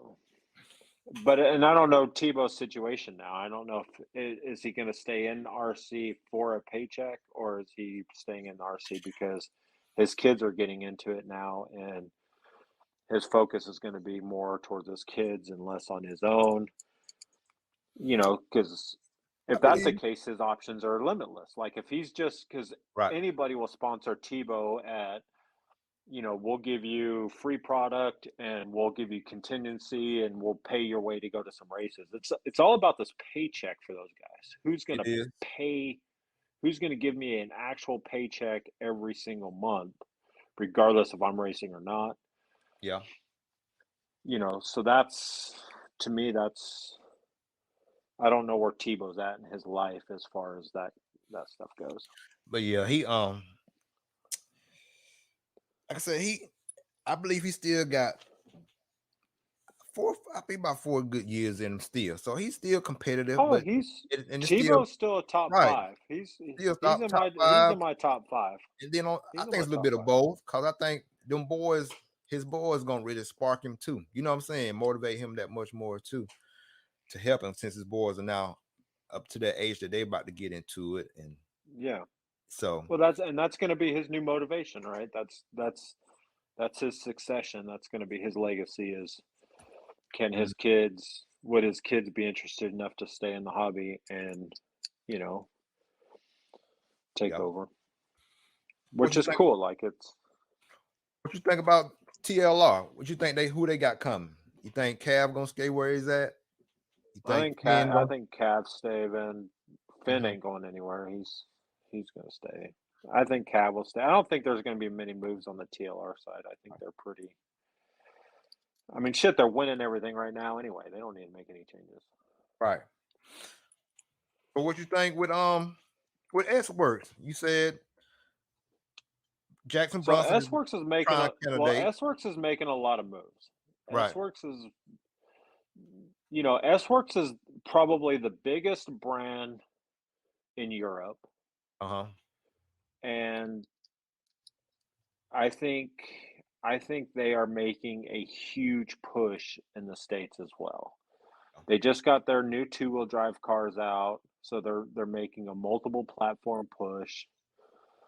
The reason why I say Tebow because Tebow would be the only driver that they have that can run 10 scale as well as he can 8 scale. Right. So That's right true. now their hopes and dreams is Bornhorst on the 10 scale side. Uh-huh. And let's be honest, Tebow would run circles around Bornhorst tomorrow on a 10 scale track. Yeah. You know, they're equally competitive on the 8 scale side of things. I still think Tebow's probably faster if they're racing 10 out of 10. Tebow's taken 70% of the wins. On the 10 scale side of things, Tebow's going to win 10 out of 10 times. So if their push right now is the 10 scale side as well, Tebow's the open driver that can put them in a position where they can win 10 scale races as well as 8 scale races. Yeah. Cool. That's my thought process on that. That's what I think.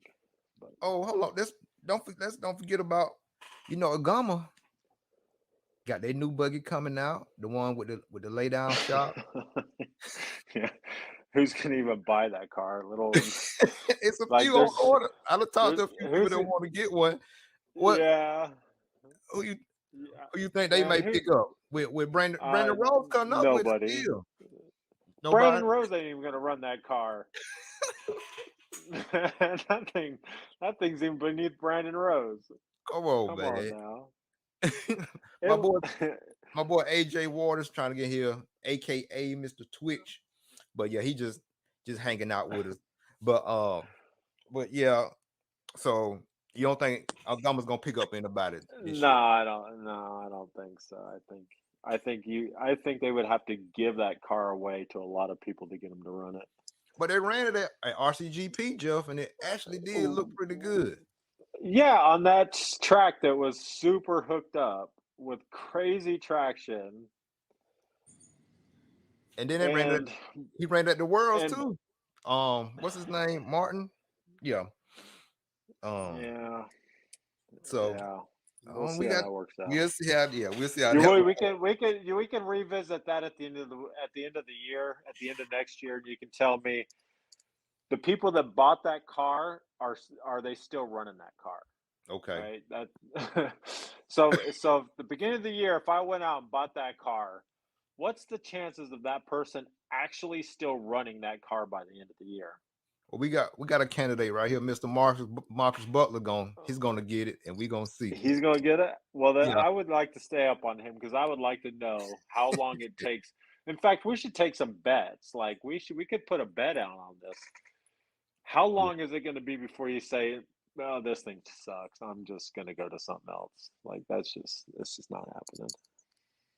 Yeah, I don't man. know. So, But I give him an A for thinking outside the box. so what you think about Associated? Who you think is gonna make the jump or stay? You think Rippin gonna stay at Associated? You Oh think? yeah, yeah. They won't let him go anywhere. He's their number one. It's been a lot of chatter over there. It's been a lot of fuss. Yeah, he ain't going anywhere. I don't know. I don't think Associated. I don't think you're going to see a ton of moves on the Associated side as Mm-hmm. far as like the elite levels. You're going to see a lot of that B level drivers kind of jockeying for position. You might see some TLR guys go to Associated and some Yeah. Associated guys go to TLR, but on the elite side, your cream of the crop guys. I don't think, aside from Mayfield's move. Yeah. Now, I do think. I strongly, strongly, strongly believe Mayfield's going to run Associated 10 scale cars. Okay. So he'll move away from the Yokomo and come over to Yeah, 10. he's done with Yokomo. I think I'm pretty confident that he'll probably run 10 scale cars through A Main Hobbies. Okay. So he's not going to be sponsored by Associated directly, but he'll be able to run them through A Main Hobbies, or even probably because he's got such a good relationship with Pillars, he could Right. probably go through one up. Uh-huh. That makes sense. That actually is like this is what part of drives me nuts, right? So like if Mayfield, best Right. of the best, Uh-huh. world's best, right? J Concepts driver through and through, but then he's going to go race for one up and under the Team Associated brand, is he going to run one up turnbuckles or is he going to run JC turnbuckles? Because this is important, man. This is like an important decision, right? Right. Because back to what I was talking about before, that should drive me nuts. Yeah. What you think about but what are you thinking about? No.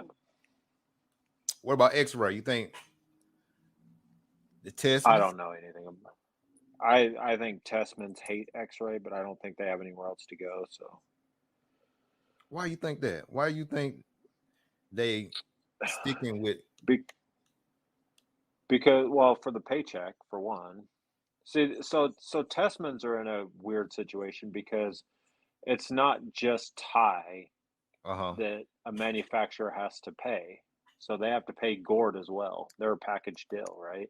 Yeah. So if it was just tie would have tons of options. But because they have to take Gord on and as a paycheck as well, there's not too many manufacturers out there that's going to do that. Mm-hmm. And because they're not willing to split, I just they're stuck with X-Ray because X-Ray is the only brand that's going to pay both of them a Yeah. paycheck. Okay. But what about, so let me ask you this. What's So up? away from the driver's side of things, Mm-hmm. right? I think this year is going to be a unique year in the sense of manufacturer changes. What you mean by So manufacturer changes right now, the biggest one that I think is going to catch people by surprise is Trinity. that? Okay. Okay, so this is an insensitive thing. I don't want to piss anybody off, but so Ernie, who's the face of Trinity, right, is Right. dead. He's out. Yeah, he So passed away. Trinity now, where do they go? So Kevin is now the face of Trinity, and Kevin's not happy Mm-hmm. because he has to deal with a bunch of people that, he's got to deal with Ernie's family now that technically own Trinity, but don't have anything to do with Trinity. Okay. So now Kevin has to deal with all of their BS. And I'm pretty confident, like, I don't know 100%, but I know he's not happy. So if Kevin left Trinity Trinity. tomorrow, Mm-hmm. right? What does that do to Trinity? Oh. Who's left? Because there's only two people that work at Trinity right now, Kevin and AJ. And Kevin is the face. Kevin does most of the motor work. He does everything. Like, Kevin does Right. everything. So Kevin leaves Trinity tomorrow. What happens to Trinity? Do they stay floating or do they go under? Mm. If they don't have anybody, that they know that's gonna pick up the slack if he leaves, if they don't have a backup plan, then it's possible that they may go under, I, but it I may be think I think somebody might step in and pick it up. Somebody from Reedy or it would something. be interesting. I think there's going to be some. I think this next year, this is a big year for Trinity because if Kevin sticks it out, he can make Trinity work. But if Kevin left to go do his own thing or go work for another manufacturer, Yeah. which I really wish he would go do his own thing, I think he would just make a kick-ass brand. Okay. But I I think Trinity would go under. I don't think Trinity would recoup. I don't think they have the backing. Ernie kept that thing going because of who Ernie was, Right. but his family isn't committed to the company. His family's just there collecting revenue. Revenue. Okay. That So I makes think sense. Trinity is on the verge of a big change if Kevin left. So I So think that's going to be a big one. And now you have Lunsford, right? So Lunsford went under. right. But here, this is what's surprising me to me is Lunsford, which is this staple of titanium. Titanium Lunsford brought turnbuckle. titanium to the industry, Right. right? For And they've been the staple for decades. And decades. all of a sudden, they just close their doors because they retire and all that. You can't tell me that, and Lunsford is made in the US. Like, it's one of the one manufacturers that they did all their Made manufacturing right here. right. Somebody isn't going in to buy them out and take it over and run that or do something. They're just going to let all of their branding over the umpteen dozen Yeah, decades just die? just die out. I don't see it happening, but it's looking that way. I haven't heard anything or anybody had any write up Well, about it. so let me ask you this question then is, so a company like JC right now, they are you can see where they're starting to make a turn in new product releases with like the bearings. Hmm. They're starting coming out with more titanium screws. Like they're doing some screw kits now, which is a completely new industry.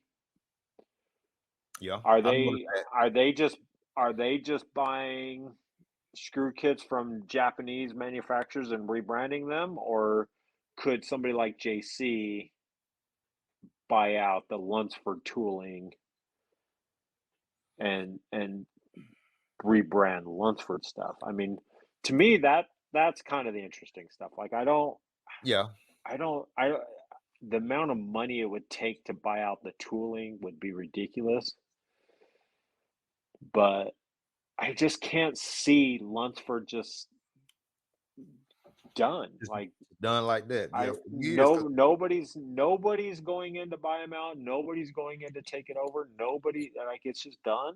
Like I have a hard time believing that. I think it may be something similar to like Nova Rossi with the Nova Rossi engines. Now all Right? of a sudden, now the Nova brand is kind of reemerging, you know, Right? and so I think J Concepts Jason may have made some kind of investment in it, but not really take it all the way over. Um, but I think they may be just say down for a couple of years, then all of a sudden you'll see, you know, Something. something. Something. Yeah, something grow up out of it. I just it has to. I just can't. I can't imagine it. Mhm. And you're right. Like so, and look at the motor industry, like the nitro motor industry. You have all of these new motors coming out with this new branding stuff. Tony Newland's releasing his new line that I don't forget what the hell it is. The hell's the name of his Race Tech engines? Okay. So there's this new brand that Clinic RC and Tony's putting out called Race Tech engines. Race Tech. And Okay. again, yeah, it's some Japanese brand motor, but it's not your typical OS rebranded motor. It's a completely different new design, new Design. thing. Okay. And then you got Adrian Breton bringing out his new line Yeah, the Corsa of Tech. engines, the Yeah. Hmm. Corsa Techs. Yeah.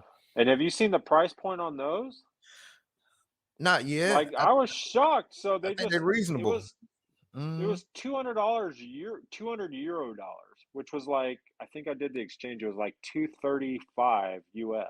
US. So That's that's pretty freaking cheap, right. And Jeff, if it's the same quality or same brand that Ronald Falk was running at RCGP, it's it's nasty. It's got like a deeper sound. Just say compared to like an OS or Reds, it's got like a deeper, maybe like a four-stroke sound, and it's really. nasty. Yes, Yeah, it's see, I haven't nasty. seen one. I haven't seen one up Yeah. close. I haven't heard one, but Yes. I mean, I know, like I'm again, I've given David Ronafolk some shit over the years. I mean, but Adrian, he knows his shit. Like Right. I would run that motor tomorrow if I could ever get my hands on one. Right? Like I think because I believe I'm a person guy, so I believe in people, and I'll Mhm. run products because of relationships or because of people that I believe in. Right. And there's not a doubt in my mind that he knows his shit when it comes to motors. And I bet that's a pretty badass motor. And if that price point is legit, that's cheap. Like that is completely changing the motor game. Yeah. So, I mean, it'll be interesting. It's It'll gonna be be interesting to interesting to see how see. long it lasts. Right. But It's gonna to see. me, it's the manufacturers, all these new upcoming manufacturers that are starting to step into the game. Hmm. And you're going to see that more this year than you probably have in years past. Exactly. Yeah. So what you think about getting back to to the silly season. Let's see what Mugen. What's your deep is for Mugen is So my philosophy on the Mugen leaving. is Go no. ahead. So Mugen, to Mm-hmm. me, Mugen sticking with Drake. That's their guy, and that's it. They don't need Mugen. Doesn't need Mugen is probably the number one 8 scale brand in the U.S. Okay. So they can get by for 2 or 3 years, 2 years, probably not three, at least 2 years of no factory driver outside of Drake Oh, and still be relevant and still sell kits and still be popular. mm-hmm. And then by about that second year ish, going into year three, Yeah. then their sales are going to start decreasing because Mayfield's going to increase the techno sales and S Works is going to Right. start making a bigger stamp, and so all these other companies are going to start taking those drivers from Mugen because everybody wants to stand behind a winning brand. Right. And if Mugen doesn't have a winning driver, people will eventually start going somewhere else so they have a rooting interest. But it's going to take 2 years. And so Mugen can ride this Mayfield train that has built this Mugen Mafia thing, Right. and they can ride that out for 2 years, and then by year three they'll have to sign some new, hot shot to take them to the promised land again. Right. Because But Mugen, they because this isn't the first time Mugen's done this, okay. so keep this in mind. Mugen has gone this route before, where they had back in the older days. That's when they had Chad Bradley and Bobby Tillman and all these super fast 8 scale drivers. Right. And then overnight, like, they were done. Everybody that ran Mugen was no longer running Mugen. They canceled all their contracts. And True. Mugen ran 2 or 3 years, Yeah. and then And then and then they that's kind of they started bringing back drivers, and then they landed Mayfield, and then you know. yeah. But then again, So this keep is a pattern. right. Keep in mind though, on the European side, they also let Robert Batal go Hmm. from well, he's from Spain or Italy, one of them. I think Spain, Spain. yeah, he's And then Spain, but then they still have the Killick brothers over there. right? So Both of so the those Killick's going to be their bread and butter. Like, that's right. going to be their, Because they finished in the top 5 of the world, I think, both of them, I think, something like yeah. that. So Yeah, that's going to be their bread and butter, and they'll make. I'm sure they'll make a couple trips over here. They'll probably come for DNC, and they'll probably come for Silver State, or yeah. they'll make a few appearances over here. But Hmm. again, it's Mugen has built a base where there's going to be your diehard Mugen guys that come hell or high water. They're never going to leave. But for the most part, they're the most popular brand in 8 scale racing, and they can ride that for a couple of years before they start seeing any significant, Right. losses. Boss. Hmm. And so they can take 2 years off, and they can pay Drake, and they can pay the Killick brothers, and have those two, three drivers, Yeah. make some money, save some money, and then go back and then reinvest in, somebody else. But Somebody like I else. said, this isn't the first time they've done this. They've done Right. this. They've gone through this routine a couple times, so it Okay. wasn't surprising to me. Yeah. So what big impact you think Mayfield gonna have on Techno? You think he's just gonna pick right up where he's been? I do. I think Mayfield has the ability that, I mean, he will be just as competitive with the techno as he was with anything. I Okay. don't think he, I don't think, I don't think the car is going to limit him on if he wins or loses a race at all. I think it's going to be the same. You think he'll help develop it and make it that much better? Um, no, I don't. I think techno. I mean, I'm sure he's going to have input, like on, maybe a few things that they could change, or I don't know. I think Techno right now, the design of the Techno car, their platform is pretty unique to them, and they're Right. not going to go away from it. They're Uh-huh. not going to change their platform. Like, Dakota, TLR built the cars around Dakota. Right. You know, Techno's not going to do that for Mayfield or anybody. They have their platform, their ideas, and their philosophies, Uh-huh. and they may make a change or two here or there to allow Mayfield to drive it a little more towards his style, his Right. aggressiveness, Mm-hmm. but it's not gonna. I don't think it would change. The platform itself would change much. Okay, cool, cool. Now, Miyako, what, why you ain't go with Miyako, Joe? You, you, ra- Um. you raced the, So. you raced the Black Edition, JQ. You raced the Black Edition, did good with it. Now, So what okay. happened? Here. What happened? Here's the thing. Here's the thing. I'm listening. Break it I down for me. I made a decision back then Mm-hmm. to leave Associated to go run JQ Right, because of two reasons. One is, again, I'm a people person, so my relationship with Keenan, it was worth it for me to drop an epic sponsorship like I had with Associated because I enjoyed Keenan and I wanted to help build something with him. right, And on an ego side of things, I wanted to prove to myself and others that you can make any car work for you if you put the time into it. mm-hmm. And I was able to be just as fast and win just as many races with the JQ car as I could with my Associated. Right, And in fact, the JQ car was probably a little bit easier to drive than my Associated was. But my purpose behind that whole thing was just to prove that you point. can win with any platform if you put the time in, and because of the people. Now, this Mayako thing,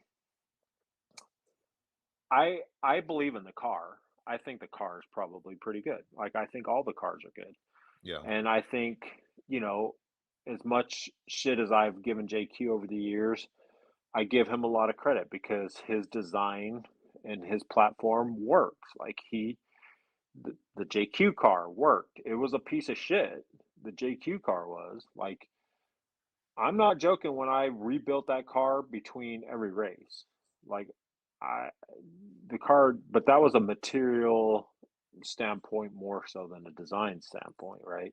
mm-hmm. The Mayako, if it's, I'm sure it's better than the JQ car was. The product or the parts are definitely twice as good as the JQ Right. side of things, the Material. Uh-huh. durability side and the Yeah. material side of things.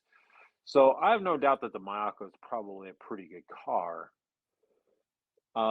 My issue with the Mayako thing is um, this whole buy-in thing. Membership type The thing. yeah, the Yeah. membership thing. To me, I'm not paying a membership fee to be a part of a club. Like I'm just not. Like that's just not who I am. And for the people that are and want to be part of that, I mean, I'm more power to you. Like I have no issues with that. But I don't. I want to be loyal to the brand because I like the product and because I like the people behind it, not because I'm paying a membership fee. And Right. I just Okay. I don't think that philosophy works in our industry. Mm-hmm. Um, Now, if like I know that they say that there's the retail side, you can go buy the kit and all that other stuff, but they don't make it convenient. It's not a it's not a Associated, they like yeah, easy to get to. Yeah. they push the membership stuff too much, and I think that's gonna hurt them in the long run because there's a lot of people that don't want to be members. They want to go buy a car. And I can go buy an Associated from A Main tomorrow. I can go buy a TLR or whatever brand from A Main tomorrow. If I can't go buy a Mayako from A Main tomorrow, it's just limiting their brand ability. It's limiting their sales. I think So they own. why I think they own Matt on A Main now. I think he did pull some strings and got uh, are they? distribution. I think so. Yeah. Well, that would be interesting. I haven't heard that one, but Yeah. I don't know. I think if they did, then good for them. Mm. But I don't know. It'll be interesting. I think, I think it's definitely a better European car than it is going to be a States car. Mm. I think Okay. it's definitely designed more for the European tracks, but and then of course, they have Max running it, so that car is going to be good because Max knows everything. So So what? So you want what you scared to listen to some of Max setups? Why? no, Why so the why, the- let why me the let me hesitation get on. of Max? Max got good Here's setups though, Jeff. What's here's up? here's my problem with Max. What's So what's up with Max, Max, man? Mm-hmm. here's my problem with Max. Here's a guy whose only relevance is because he's on Keenan's show. If it wasn't for Keenan's show, there isn't anybody that would know who the hell Max Mort is, right? So now Uh-huh. you have a guy that has no relevance, that has no he's fast in Finland with he can beat JQ, right? We know that. He says that all the time. He can beat JQ, but that's it. Like that's the extent of his people that he can beat. But my biggest issue with Max that just drives me insane is you have a guy who's going to go on the podcast and he's going to sit here and he's going to talk about a driver and a car and a track, and he's talking about a driver he's never met. He's talking about a track he's never raced on. He's talking Uh-huh. about a car that he's never driven. And he's going to sit here and try and convince me that he knows the driving style, he knows the car setup, he can tell the guy what to do different from watching his car go around a track on live RC 3,000 miles away. I have a hard time buying into that. Like, I have a real issue What? accepting that this kid But he knows who setup, Jeff. He knows setup. he knows what JQ has told him. That's all he knows. Now JQ, I'll give JQ some credit. JQ knows his shit when it comes to setup. JQ's taught me some shit. Like he knows what JQ has told him.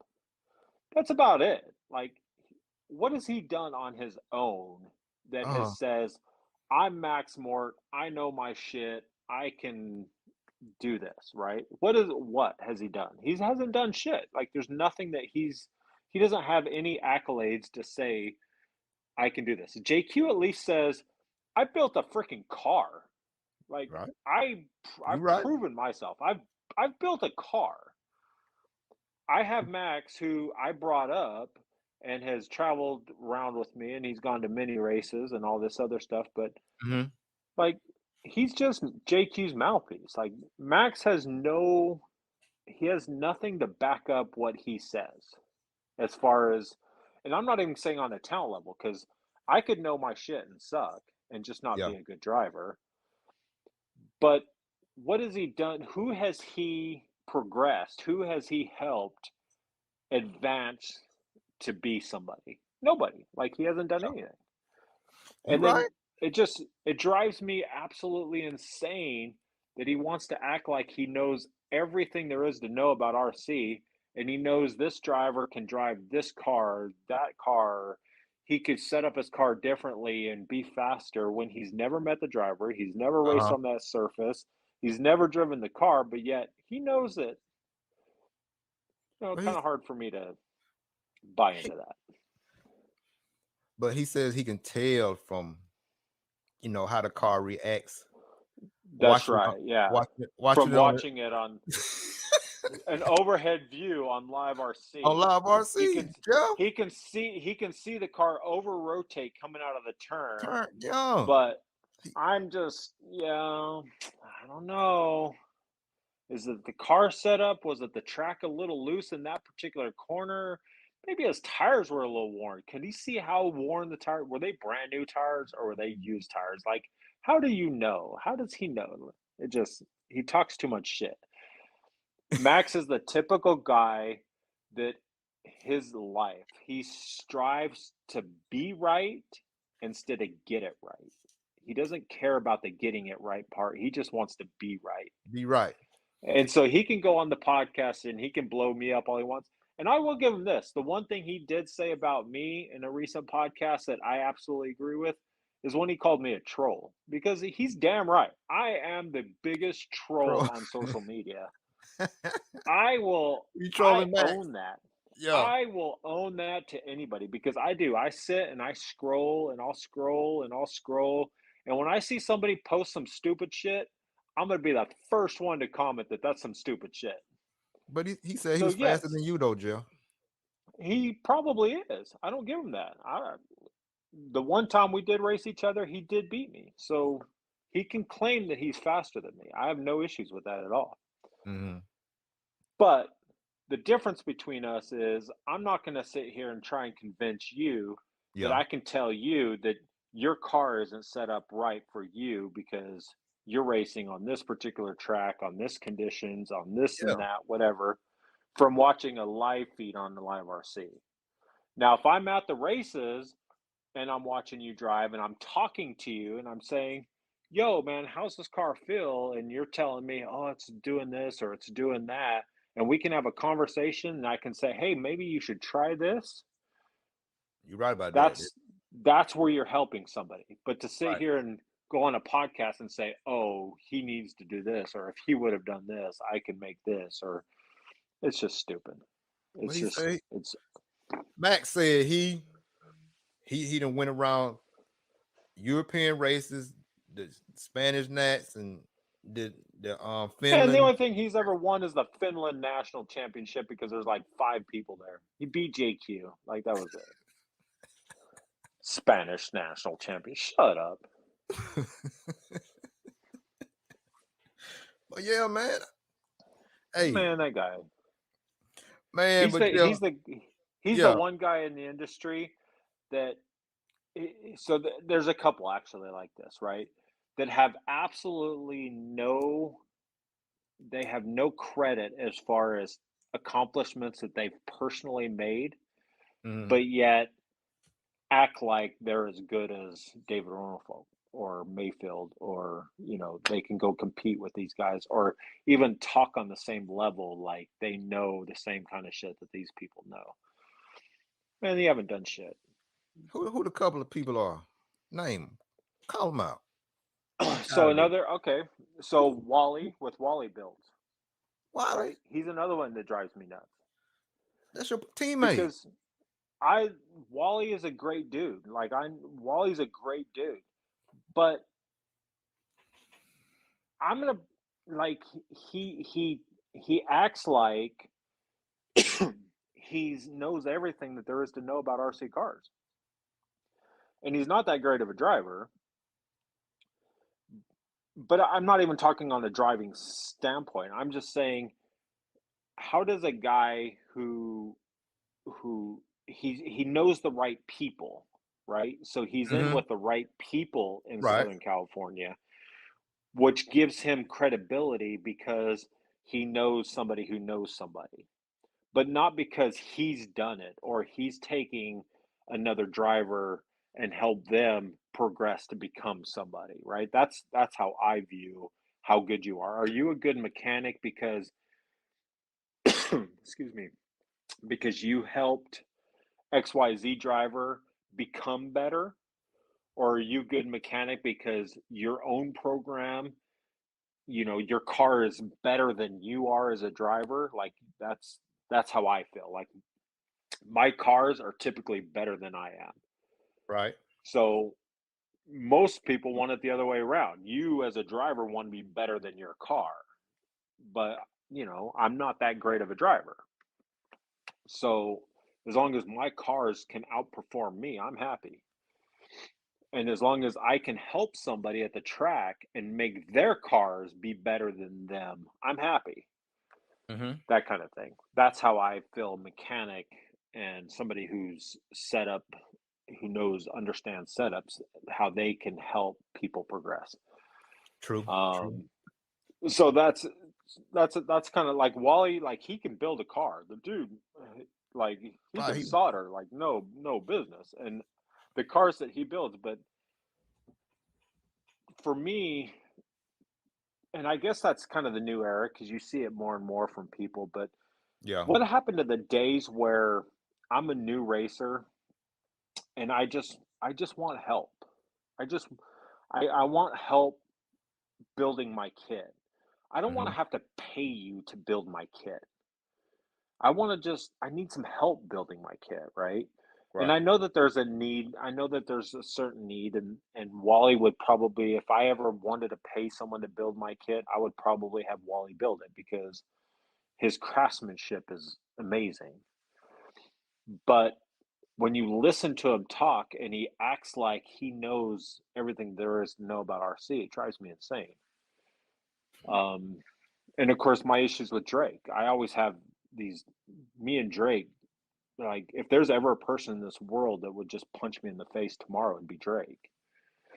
What But y'all beef? we're Why y'all been beefing for years for what? well, What's up with this? where does but see, like my thing with Drake is what's giving him what gave him this engine king guy? Like he's the go-to guru for engines.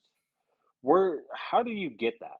I guess would be my thing. What has he done in his own personal program to get there? Like he's got a national title, he's won big races. Right. He got You all that. know, I get that, but I don't know. It's just for me, it's hard for me to see where, like I'm totally against this whole um The EV. oil bath break-in stuff, the EBIB stuff. I'm Yeah. 100% against that. Mhm. I don't think there's any value to that. And in fact, I actually think it does probably more harm than good because if you think about it, when you break in an engine, um, if you're breaking in an engine in an oil-filled bath, and Right. all the particles that are popping off that sleeve or that's loosening up, if all those particles are falling back into the oil, right? Uh-huh. Isn't all those particles then going through your motor, going through your bearings, going through the sleeve? Isn't it like to me, I don't see where the benefit of the Mm. oil bath is. Like Yeah. That is something I to think just don't. about. I never thought about it like that. I never Like I thought of just I think it's overhyped.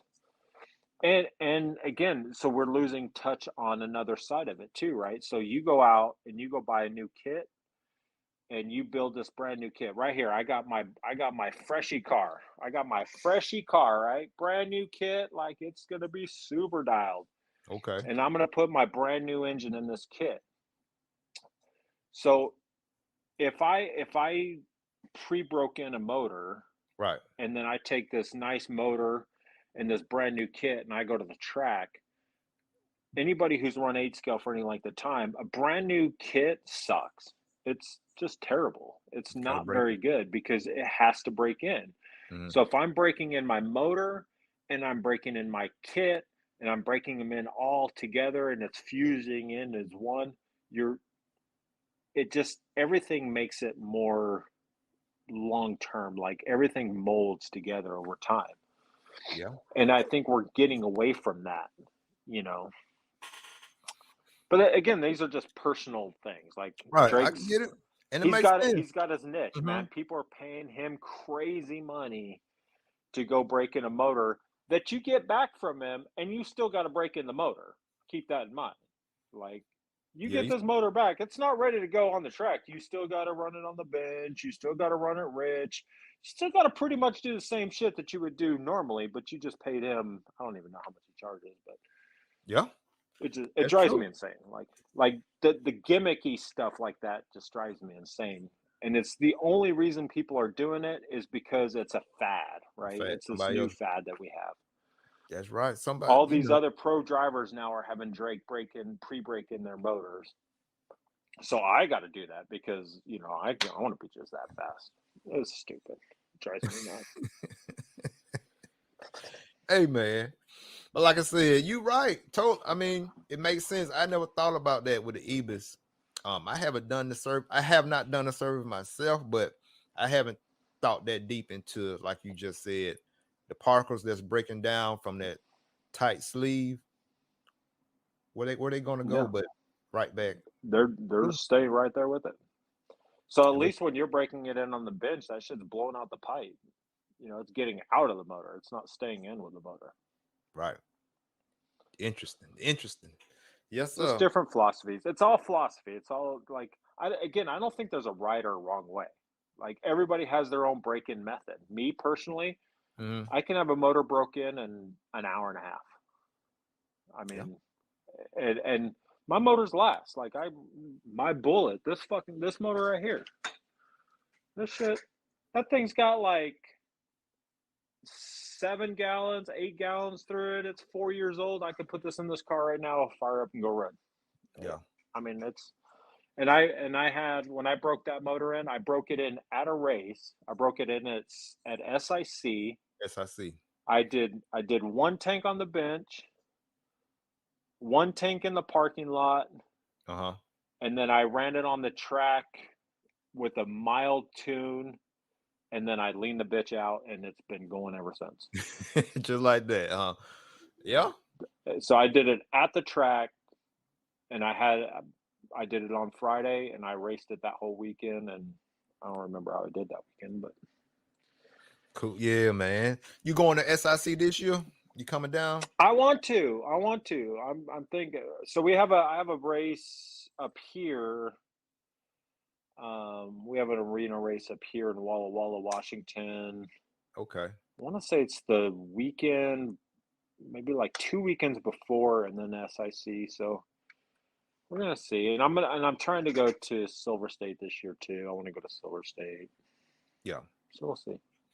Cool, man. Like I say, bro, I appreciate your time, man. And like I say, we've been at it for It's about been fun.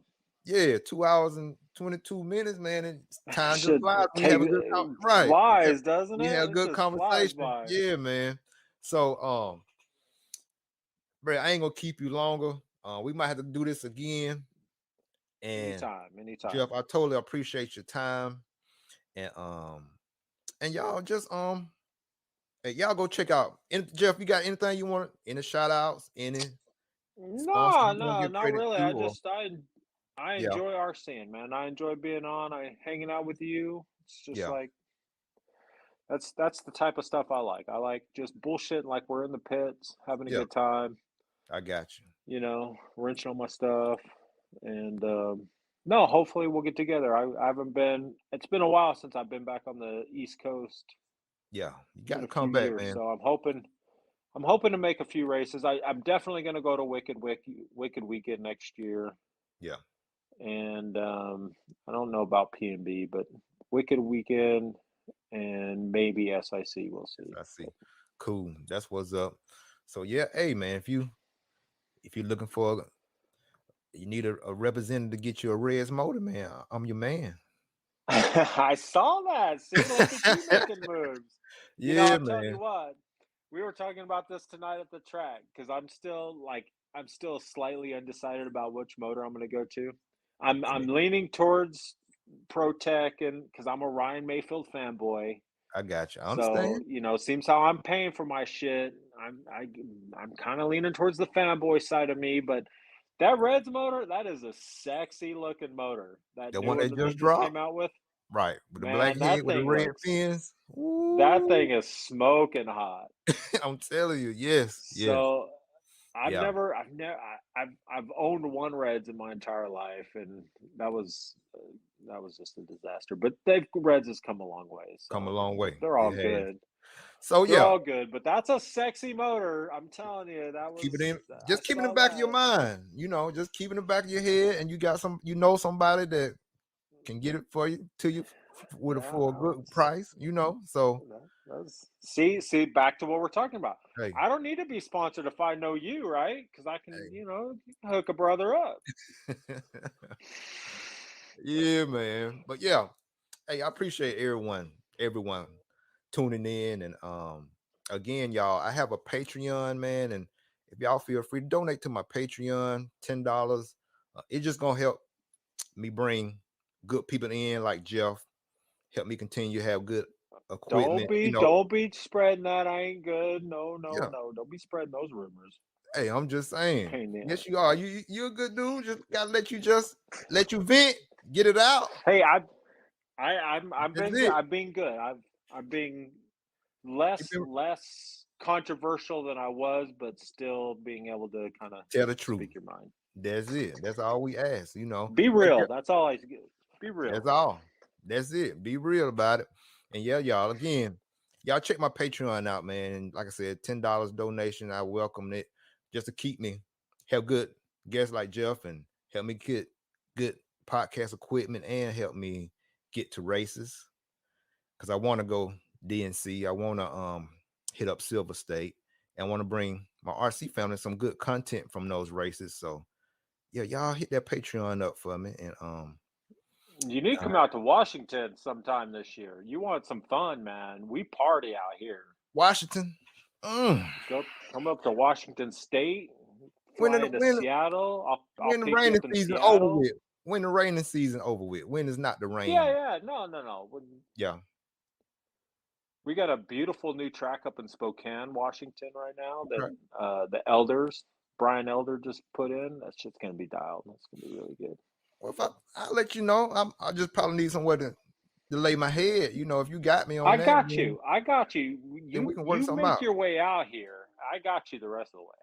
Then I know you like to sip on a little something, so we can go in and get us something to sip on. You know, we Damn can do it right. like that.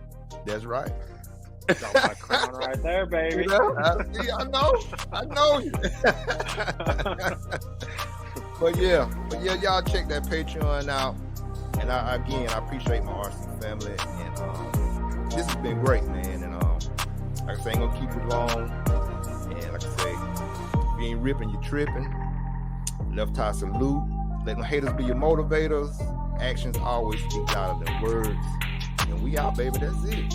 Appreciate y'all. All right, buddy. Have a good one. That's it. And treat people the way you want to be treated. That's it. All right, y'all. All right, Joe. Bro, I appreciate it, man. Thank you. Anytime. I'll see you soon. Okay, next time I'm gonna get you back on when I get Max back on. We're gonna let y'all go at it. Oh, I'll wear his ass out. He may be faster on the track, but I guarantee you I can bury him when it comes to conversation. That's it. All right, now.